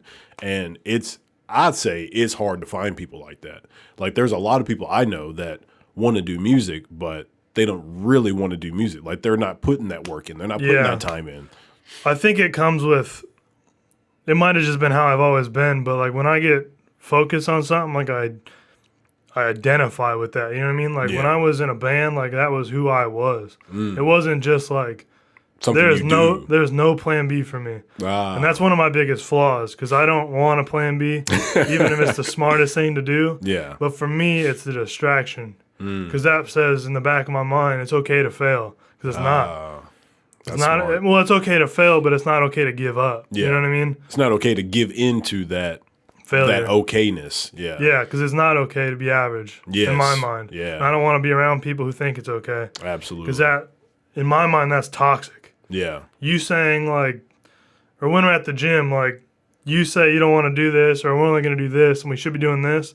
I don't want anywhere near that. I don't want to be told you're tired. Yeah. I don't want to told you can't do something because it's like, yes, you can. Go for it. You know what I mean? Even if you fall on the ground, like you did it. You know what I mean? Yeah. Get up. You know what I mean? Like it's okay. It's like that C.T. Fletcher, Yeah. It's still your set. It's still your motherfucking shit. Yeah. I love that dude. He's been through so much crazy stuff. I couldn't even imagine. That dude was almost dead because they said he had to sleep like against the wall, like sitting up, or else he was going to die. Has like a heart surgery and then gets out of the hospital and tries to run. Like that's crazy. He's a wild man. And God, what's the other dude? Ronnie Coleman. Yeah, I love Ronnie. Ronnie always talks about people say that they want to do what I did, but look at me. And he was talking about how he had all those surgeries. He could barely walk. He had to relearn how to walk. And it's multiple times. People don't really want to do what I do. But people don't really want to go through the stuff that I've been through. And being successful is hard. Yeah. To say, lightly. And that dude's given everything, but he was he is the best bodybuilder ever. Yeah. Maybe Phil Heath might take it this year. He's trying to catch him. But even then, if you put them side by side in their best years, it's a good comparison. Yeah. But for people who don't listen to bodybuilding, success, like, it's crazy to think of how much work this truly successful people put in. You know what I mean? Yeah. Like all that stuff you don't see and what they're doing every single night.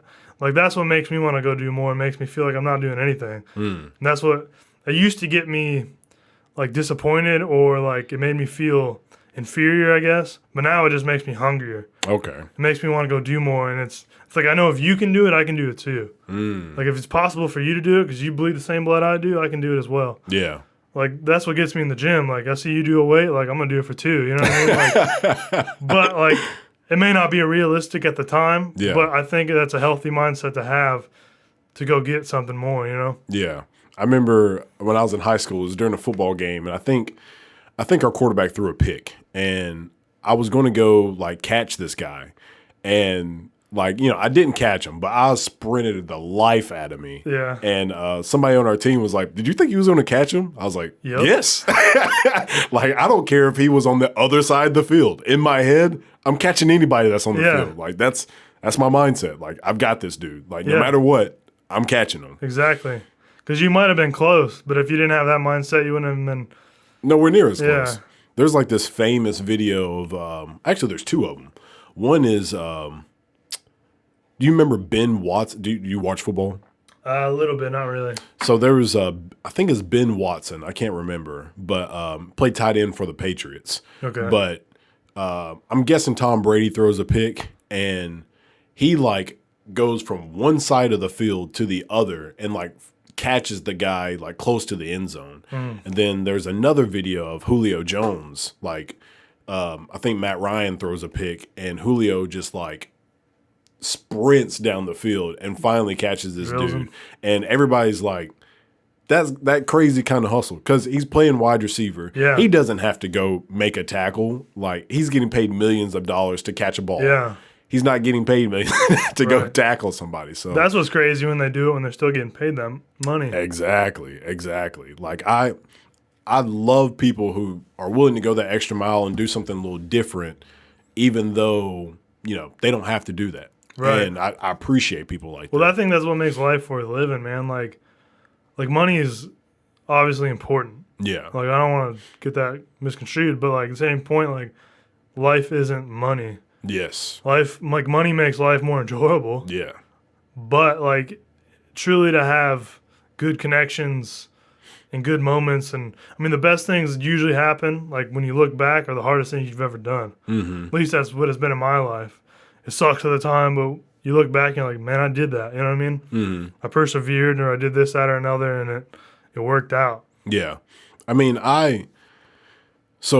this is not music money. This is Owens Corning money. Like, so that's what I do is my day job. Is when I got off work today, I am a automation technician or electrical maintenance technician for Owens Corning.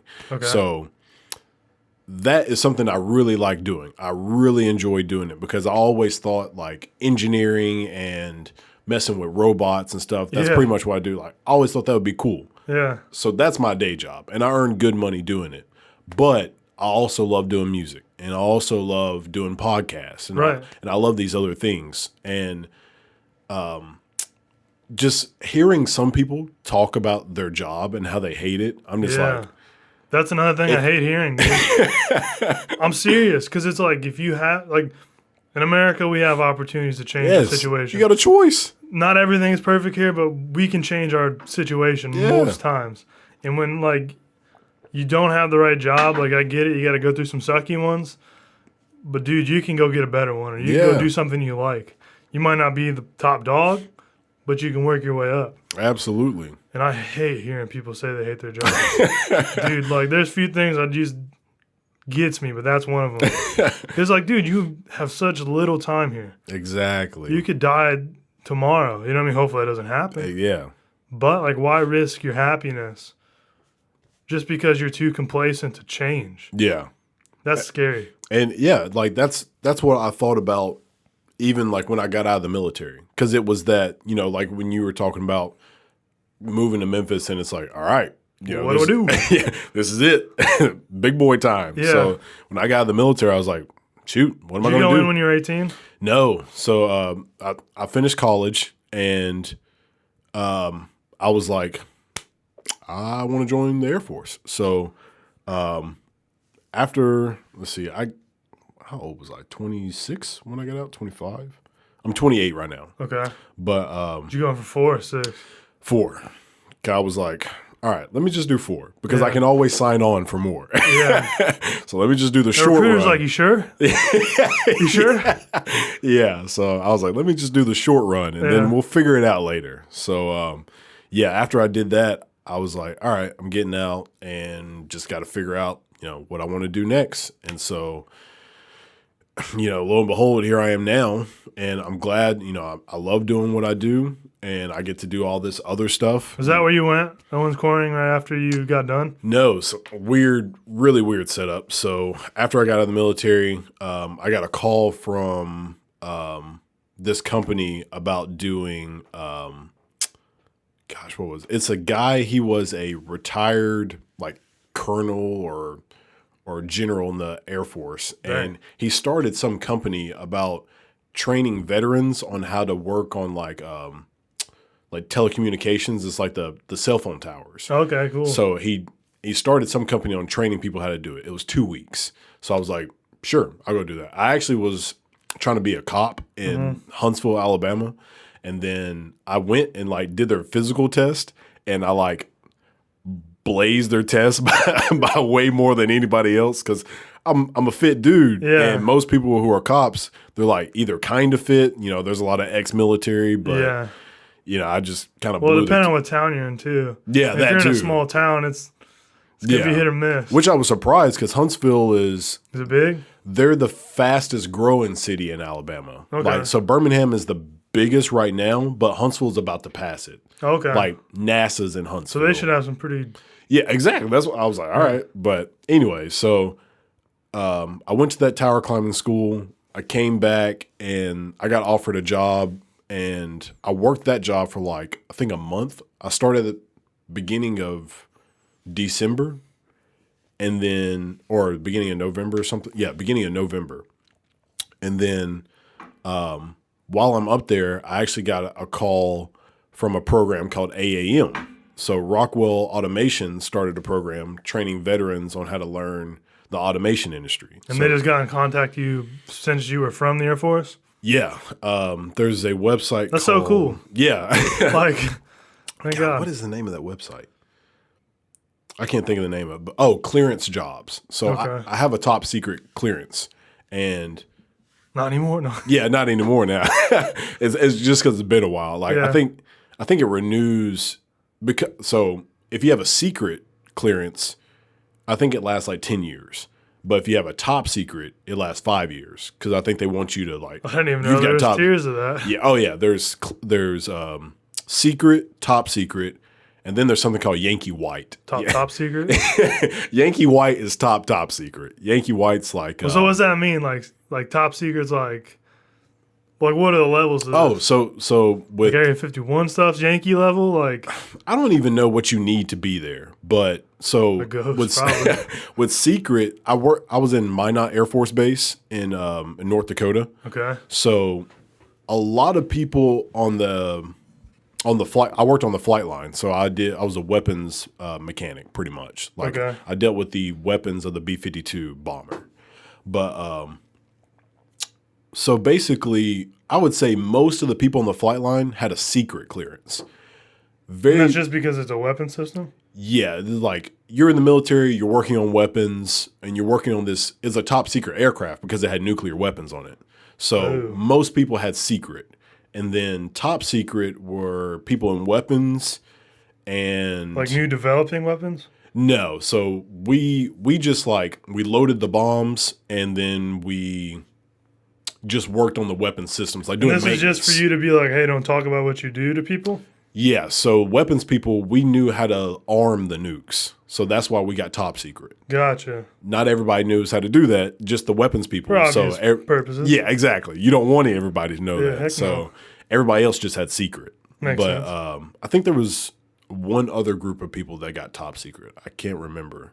But so yeah, it was like just a couple people. And then like some security forces people, like the military cops. Yeah. I think some of them get top secret if they're doing certain things. There's a really cool thing that so we usually would do a exercise at night, and they would start rolling out the nukes, and it's just like these big trucks that are just like driving the These nukes. are like live nukes? Like Yes.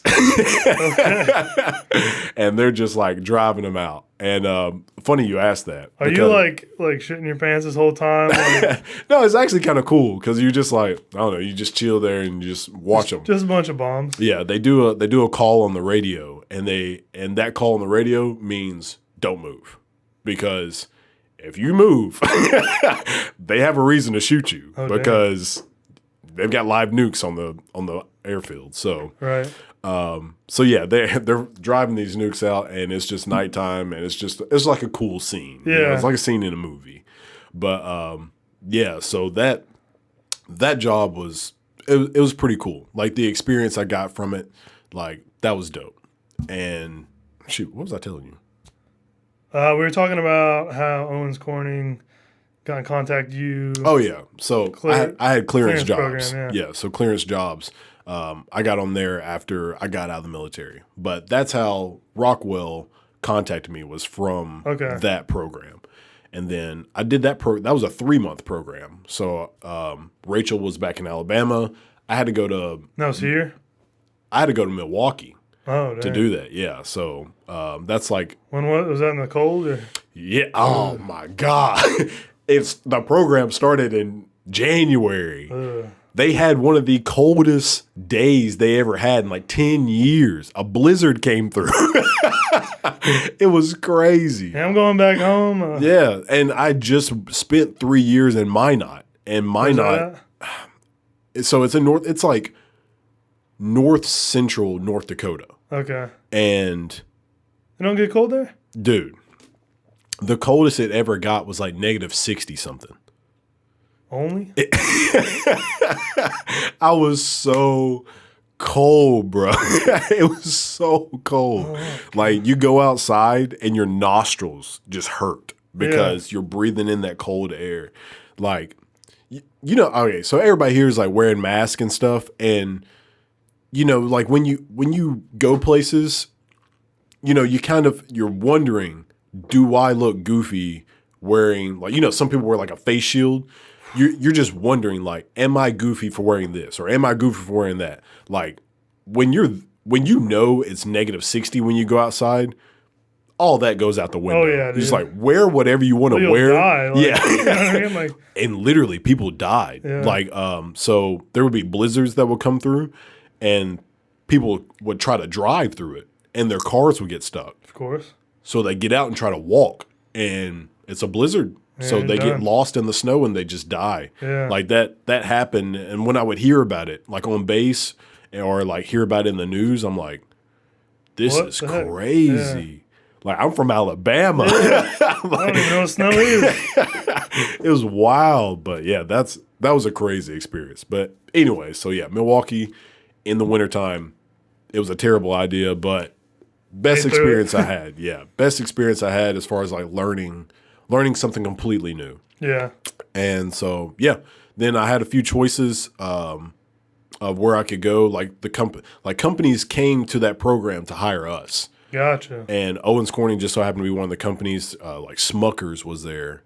But they didn't hire anybody. They realized that we didn't have that much experience like in the field. I was like, y'all knew that before we came. But yeah, there's some other cool companies there. Not Hershey. Was it Hershey? Yeah, Hershey. I think Hershey was there. Probably fat as hell. Yeah, right. And gosh, what's the ice cream? Haagen-Dazs. I think Haagen-Dazs is owned by somebody. I don't know if it was Hershey or what, but fun fact about them. Do you know what Haagen-Dazs means? No. So German, probably. It doesn't mean anything. Really? Yeah, the guy was telling us, he asked that question. He was like, that's a trick question. Oh, but, of course. He was like, does anybody know what Haagen-Dazs means? And like, he's probably excited. Like, yeah, somebody raised their hand. They're like, I think it means, he's like, wrong. and then you know, everybody's quiet now. He's like, all right, it doesn't mean anything. They just made it up because it sounded cool. And I was like, wow. But again, that's that marketing type stuff that a lot of people don't really think about. But yeah, so you're slinging ice cream, dude. You got to come up with something good. Yeah, so yeah, I picked Owens Corning for Memphis, and that's how I'm here. I'm just like you. I've been here. I didn't know a soul in Memphis. Me and Rachel's from Ohio. Okay. And what part of Ohio? She's from like northeast Ohio. I think it takes her like 45 minutes to get to Canton from her hometown. Okay. But yeah, so Ohio's like an hour away from my hometown. Oh, really? Yeah, well, okay. Not like Cincinnati was like an hour and a half away. Yeah. I like Cincinnati. It's all right. Have you ever had Eli's barbecue? Uh-uh. Oh my God. Is it amazing? That's the best barbecue I've ever had. Really? And it's in Cincinnati. Dang. That surprised me. My favorite one here is it's called the Elwood Shack. Elwood's, yeah. Dude, that place is so good. Elwood's is good. We just had what was that place called? Oh, it's a barbecue shop. There's two. There's a barbecue shack and then there's barbecue shop. I think barbecue shack is actually inside of a Whole Foods. There's a Whole Foods in downtown Memphis. It sounds like something that wouldn't be in a Whole Foods. Yeah, right. But yeah, I think there's a barbecue shack inside there. But barbecue shop, we went there recently. It was pretty good.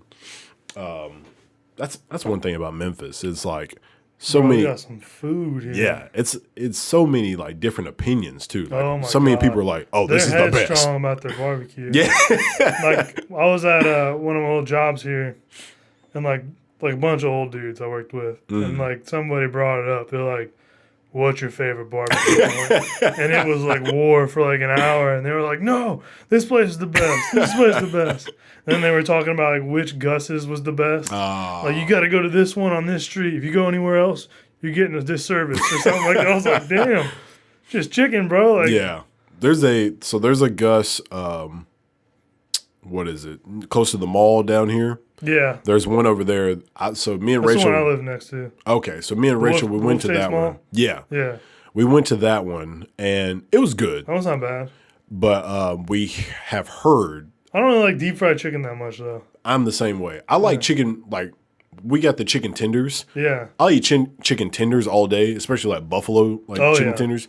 But like actual like fried chicken on the bone, I don't really care for that. Yeah, I mean, I'll eat chicken wings. Yeah. I'll eat some wings, but I don't know. I'm not a huge like fried I chicken. eat so much person. chicken every day. It's like, I don't really want to fry it. Yeah. You know what I mean?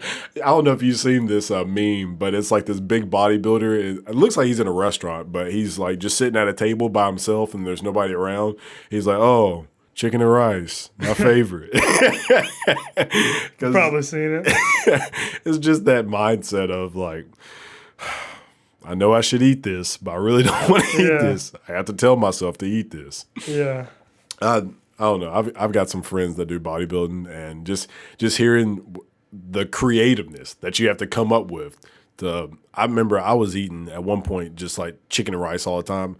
Dude, mustard and hot sauce became my my best girl friends. has so many different condiments. Like, oh my God. every type of condiment you can imagine, all sugar free, like trying to figure out which ones don't suck. Because most of the sugar free ones suck, dude. Yeah. Like, sugar free ketchup, pretty god awful. Yeah. It's know what not I as mean? good as the original stuff. The sugar free Stubbs barbecue is pretty good. That is good. Yeah. I think we just bought the mustard. I don't really eat mustard. Is it honey mustard? Yeah, that's the one she just Yeah, got. we have that one. I don't even know if I've tried it. I know we have it. I don't really eat mustard. Really? I use barbecue on everything, dude. Really? Throw it on everything. Dang. That's what's up. Or hot sauce. I can do hot sauce and everything. Yeah, I actually went through like what was it like? It was a Texas Pete wing sauce and some other Louisiana. I got those two wings because they usually just have the hot sauce. Yeah. So I got their wing sauces and they were okay, but I think I'd rather just get the hot sauce. I usually, like, if I make wings, I'll usually just dump a bunch of Red Hots or Franks in there. Oh yeah. And then mix it with like some brown sugar and some like Sweet Baby Rays. On your wings? Yeah. I've never done that. Like, dude, okay, so this is my dad's You better recipe. put me on game. This is my dad's recipe.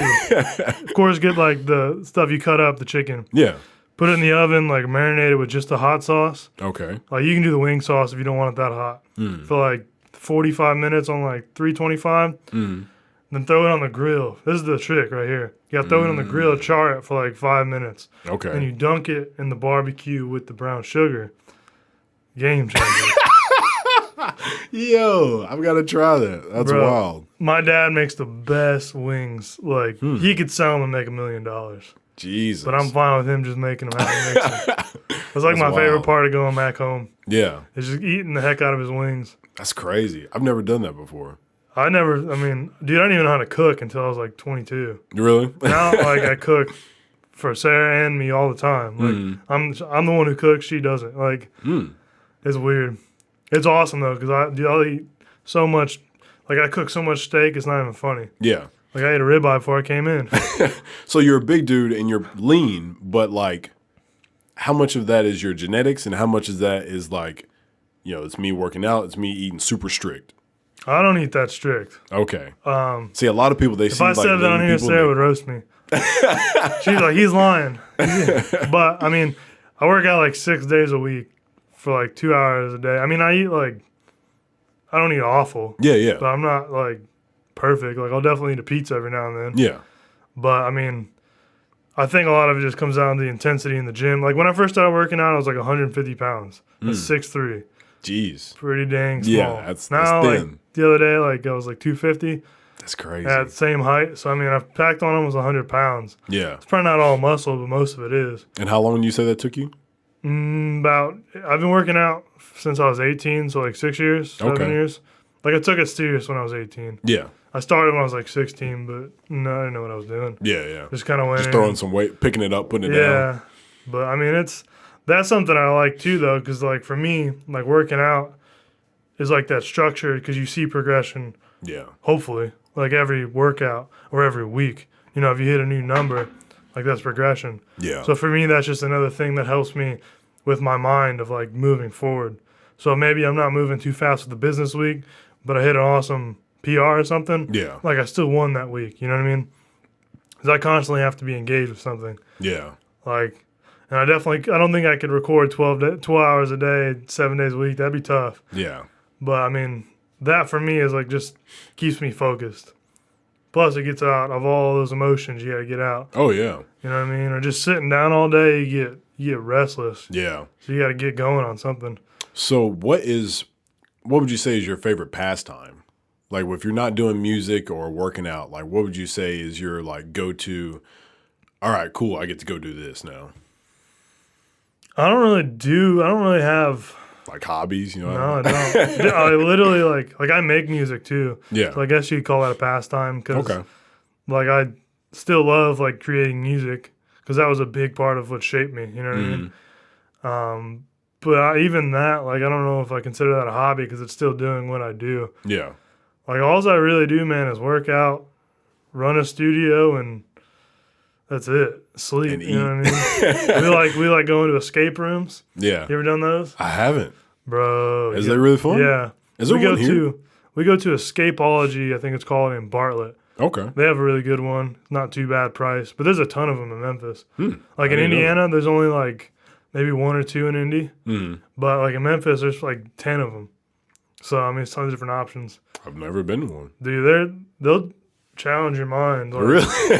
because you go in there and like at first you really don't have any clues. You know what I Yeah. mean? And you have to figure out like, what the heck do I do? There's all this stuff. Yeah. And then you slowly have to figure out what's piece one, what's piece two. You know what I mean? Yeah. Sarah's really good at them. Like, she has that type of analytical brain. And I'm just kind of the guy who helps after she figures out the pieces. What do I do? Yeah. She finds stuff and I figure out where it goes. Oh, okay. So we're a good team. But it's a good thing to try. Like, especially like YouTube be a good little like relationship thing. Yeah. Do you have a gosh, what was I going to ask you? Is it like I don't know, a set time limit that's like, all right, you haven't figured it out yet? Is it something like that, or is it What do you like? Like, what would be a situation? like, okay, so you get put in a room, all right? Oh yeah. So you have an hour You have an hour. Okay. to figure out the whole thing. Okay. So is it just one room, or is Yeah, it? well, it depends. Like the last one we just went to, they're all different. Okay. Like you're in like one room, and then you could unlock a door to go to another room, which could lead to another room. Oh. You just never know. They don't tell you anything, and that's part of the fun. Because you walk into it with no expectation, Yeah. just knowing it's going to be confusing probably. And then like if you do it, and we usually do them all. Like we've completed all of them at that place. Mm-hmm. We're about to like they have this like invite only room. Yeah. And that's the next one we're gonna do whenever it's back up and running. But I'm super excited for that one. But they're all different and like they have different themes and stuff. Mm-hmm. So like I think the last one we did was like you're on a ship or something and like the captain's gonna enslave you. All right. Like if you don't figure your way out of his boat or something like that. It was something like that. It was cool though. Yeah. But and then they're based in like different like years. Like that one was like 1700s or something. But some of them are like science based, or so they have something for everybody. Okay. That's pretty cool. Yeah, I've never even seen. I should probably just YouTube some. Yeah, dude. Like I've literally never seen. Like all I'm thinking about right now is just like people in a room, and then there's like a door, and it's like you have to figure everything out to get this key. Do you or like something that. puzzles?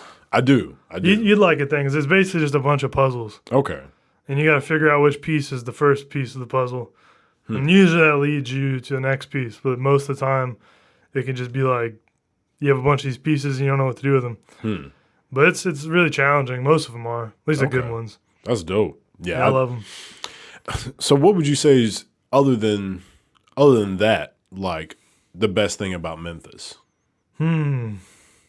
Honestly, just the ease of like meeting new artists. Like, Okay.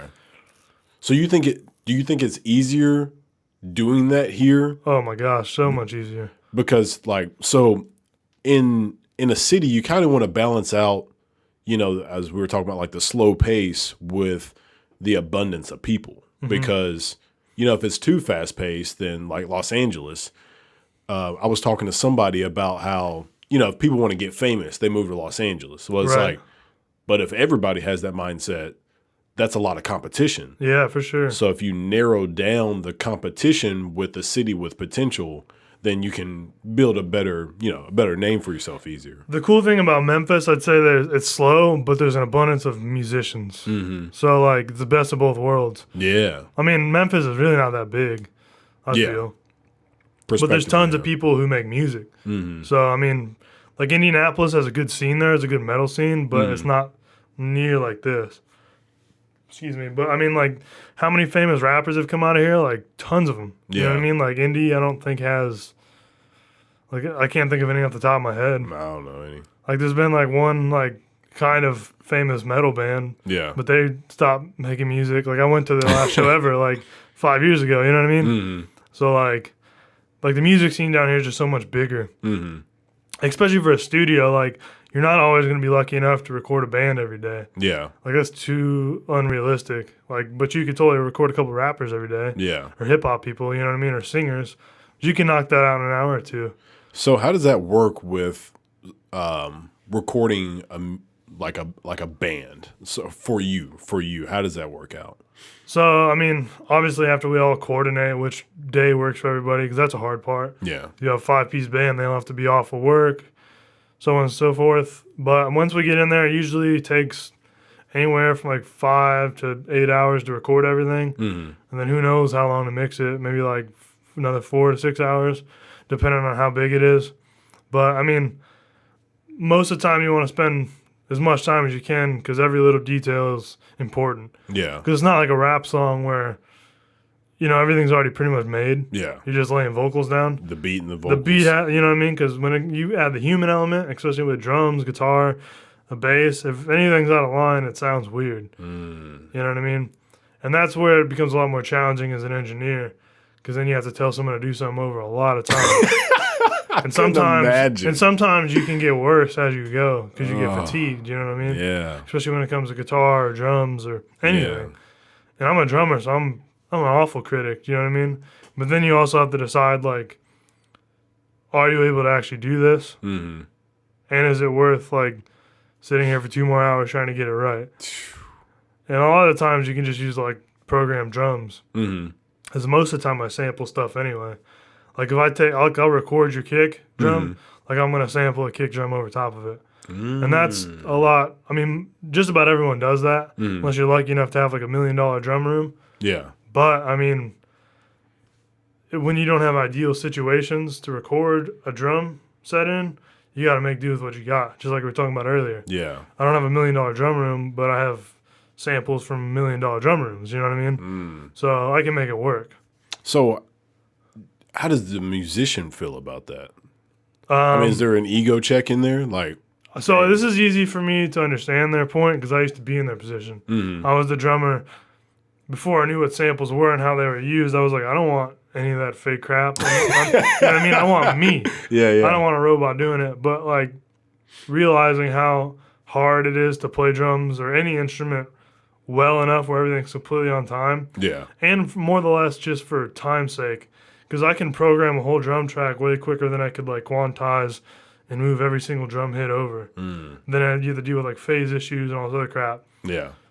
It's a lot quicker to do that and just get a really good drum sound. I can still use like live cymbals. I usually do that. Yeah. But I'll sample all the drums. And that's a lot faster than doing everything else perfectly. Awesome. But I mean, it just depends on genre. Like metal, you're probably going to have most samples. Rock, same thing. But maybe if you're doing like a quiet country song or a folk song, you might want that dirty sound drum. So it just depends on what you're doing. Have you worked with like any EDM people or anything like that? I've done some stuff like that where it's like that type of music and like a pop vocal over it. Yeah.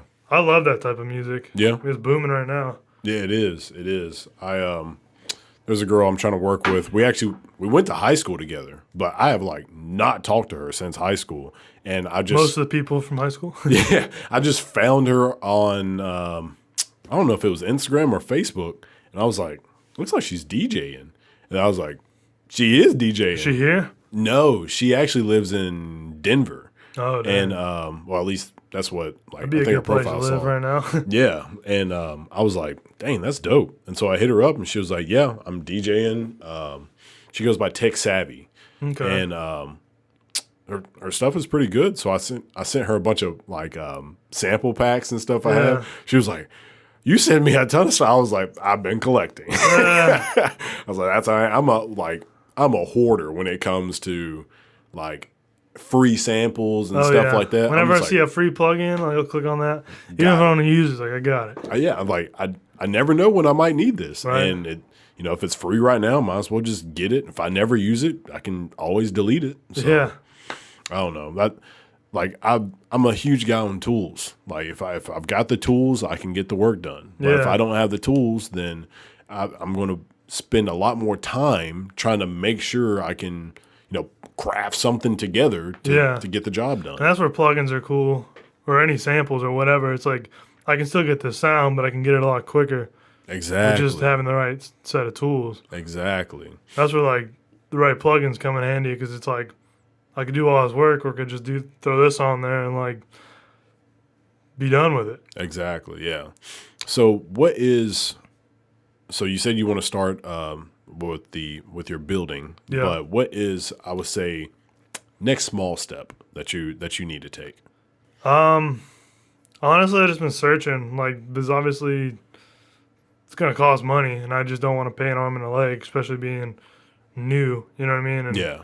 I don't know how all that stuff works, but right now I'm trying to find, if I can find someone who knows stuff about that, that'd be great. Really want a partner going into it. I have a guy who wants to also do it, but he doesn't have as much experience as me, which is not a big deal. Like, you can teach that. Yeah. But it'd be really nice to have somebody who like had clients as well. You know what I mean? Because right now I would just be going into it with all my clients and nothing else, which is fine. Like, I could probably swing it. But, if I had another person paying half the rent, or if someone knew someone, we could rent something from someone they knew. That's one of the cons of being not from here, is I don't know people who own stuff. Yeah. Like, if I was in Indiana right now, I know like 3 different people. I could be like, could I rent your building? Or do you know somebody who does? Yeah. So that's been one of the things. But like anything, I'll figure it out. Yeah. In due time, everything happens. That's what I really wanted to get from this podcast was just, like the person I had on before you was, have you ever heard of Frost Bake Shop? Where's that at? Is that on? They have multiple locations. They've got one. So actually, Uh-oh. they make all their stuff in Bartlett. It's behind, what's it, St. Francis, the hospital that's over there? I I can't. think that's the name of it. I mean, I've been over there. I don't remember if I've been to that. So if you pass that Gus's Fried Chicken, so the Bahama Breeze, that little intersection, you take if Bahama's here, and then Gus is on the left. Yeah, so if you're going down the road this way, I think that's Germantown Parkway. yes. Oh, not Germantown, the other one. This is 64. 64. So if you're going down 64, going toward Memphis, it's down that road. Okay. They actually make all their stuff right there, but they've got. I think I've been there. I feel like I've been there. They've got 2 locations. One's in Memphis area, and then the other one's I think somewhere else. But so, anyways, Yeah. the owner of that I had on before you. Okay. And shoot, I forgot why. Where we you going? brought that, yeah, where I even brought that up. Oh, I was just talking about making connections. So that is something that I really wanted to obtain from this podcast, was just grabbing so many random people that I will be able to be like, oh, I know a person that can help you out with. Yeah. And so that's something that I really hope to get from this. And like, it pains me that you're like, oh, I wish I had somebody and like, it pains me to know that I don't know. Well, I mean, I've spoken into existence. So Yeah. if I don't hear something today, there's always the future. You know what I mean? Exactly. Yeah. It's something like I value being a connected person, like a person that people can go to for an answer. Like, I really value that. That's awesome. I've had on photographers. Like if you needed a photographer, I've had on one photographer, and then I've had on SS Productions. He does music. Yeah, I think videos. I saw a video of that. Yeah, he's done a good bit of those videos in this area. And then let's see, who else have I had on? I've had on a lot of musicians. Louise Page, I had on her. Ann Elizabeth Craig, Victor Sawyer, just many different people in different kind of bands. Victor's in the Lucky Seven brass band. Ashton Riker. Who else? I'm leaving people out.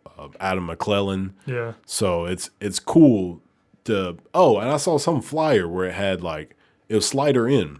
Slider In had the list of people who they were going to come in, and it was Adam McClellan, and then down the list Ashton Riker. And I was like, that's cool. Nice. I've met those people and I've talked to them, built a relationship with them. So that's really what I want to be able to do. Is hey, for Ryan to be like, Jackson, I need a guy.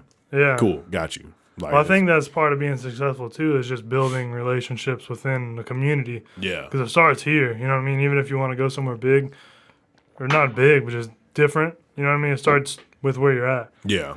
So, I mean, it's really cool that you're doing all this and that you don't limit yourself to who you bring on. Yeah. So I thought you had did you have a doctor on here? Yeah, I did. He actually, what's that's my thumb. Oh, dang. Did you chop it off? My dog bit it off. That was very nice. Yeah, he just wigged Did you out. take his toy?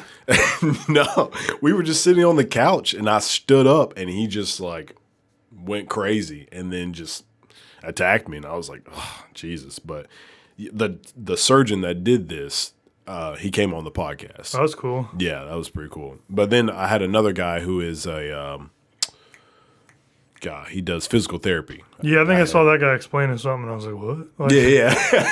But I love that. I love bringing people on that, even when I was asking you about you were talking about the linear frequency EQs and stuff like that. I understand all that stuff, but I'm not going to lie. I don't know very detailed about that stuff. I get it, but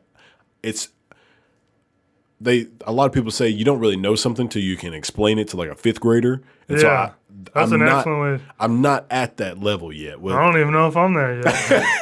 I mean, that's to explain that to a fifth grader would be very challenging. Yeah, you know what I mean? Like Jocko says, you got to simplify things, and to simplify something would mean that you know what you're actually saying. Exactly. You know what I mean? And putting thoughts into words is always a challenge as well when it comes to certain things. Absolutely. But yeah, that's something that I really value is just meeting people, connecting them, giving them what they need, and then, as I said, just building a community. I think that would be great. But do you have anybody that I should have on? Shoot, man. I mean, there's tons of people that I would know. I mean, that Lucas guy I was talking about, he does photography. Oh, yeah, that's right. Okay. I mean, I know, my best friend down here is also named Ryan, and he's a manager of a car dealership. Okay. So he's a big part of Memphis and helping people out with cars. But other than that, I don't know if you're into bodybuilders. My buddy Billy, he just did a contest. He's about to do another one. So he's looking shredded as hell. We actually surprised him the other day for his birthday and sprayed silly string in his face. He came home from a 10-hour work day, oh, man, just drenched in sweat, and he gets surprised by 20 people just spraying him down with silly string. Oh, man. Yeah, his face was just like, you motherfucker. It was awesome though. But yeah, I don't know, man. I can link you up afterwards. Cool. I'm sure there's tons of people I could figure out. Yeah. Absolutely. But I mean, there's so many musicians I know that I could send them to you all day. Cool. So I mean, it just depends on who you want. Awesome. But it's been an awesome time, man. Had a bunch of good conversations. Absolutely. You got anything for the people? Give them your Instagrams, Twitter. My anything. Instagram and Facebook is Ryan Olson Productions. Again, I'm in a music studio, so if you need any recording done, get at me on there. I'll work with you. And like I've been talking about, I want to give you experience. So get at me. And that's about all I got. Cool. All right. Well, thank you for everybody tuning in, and see you next time.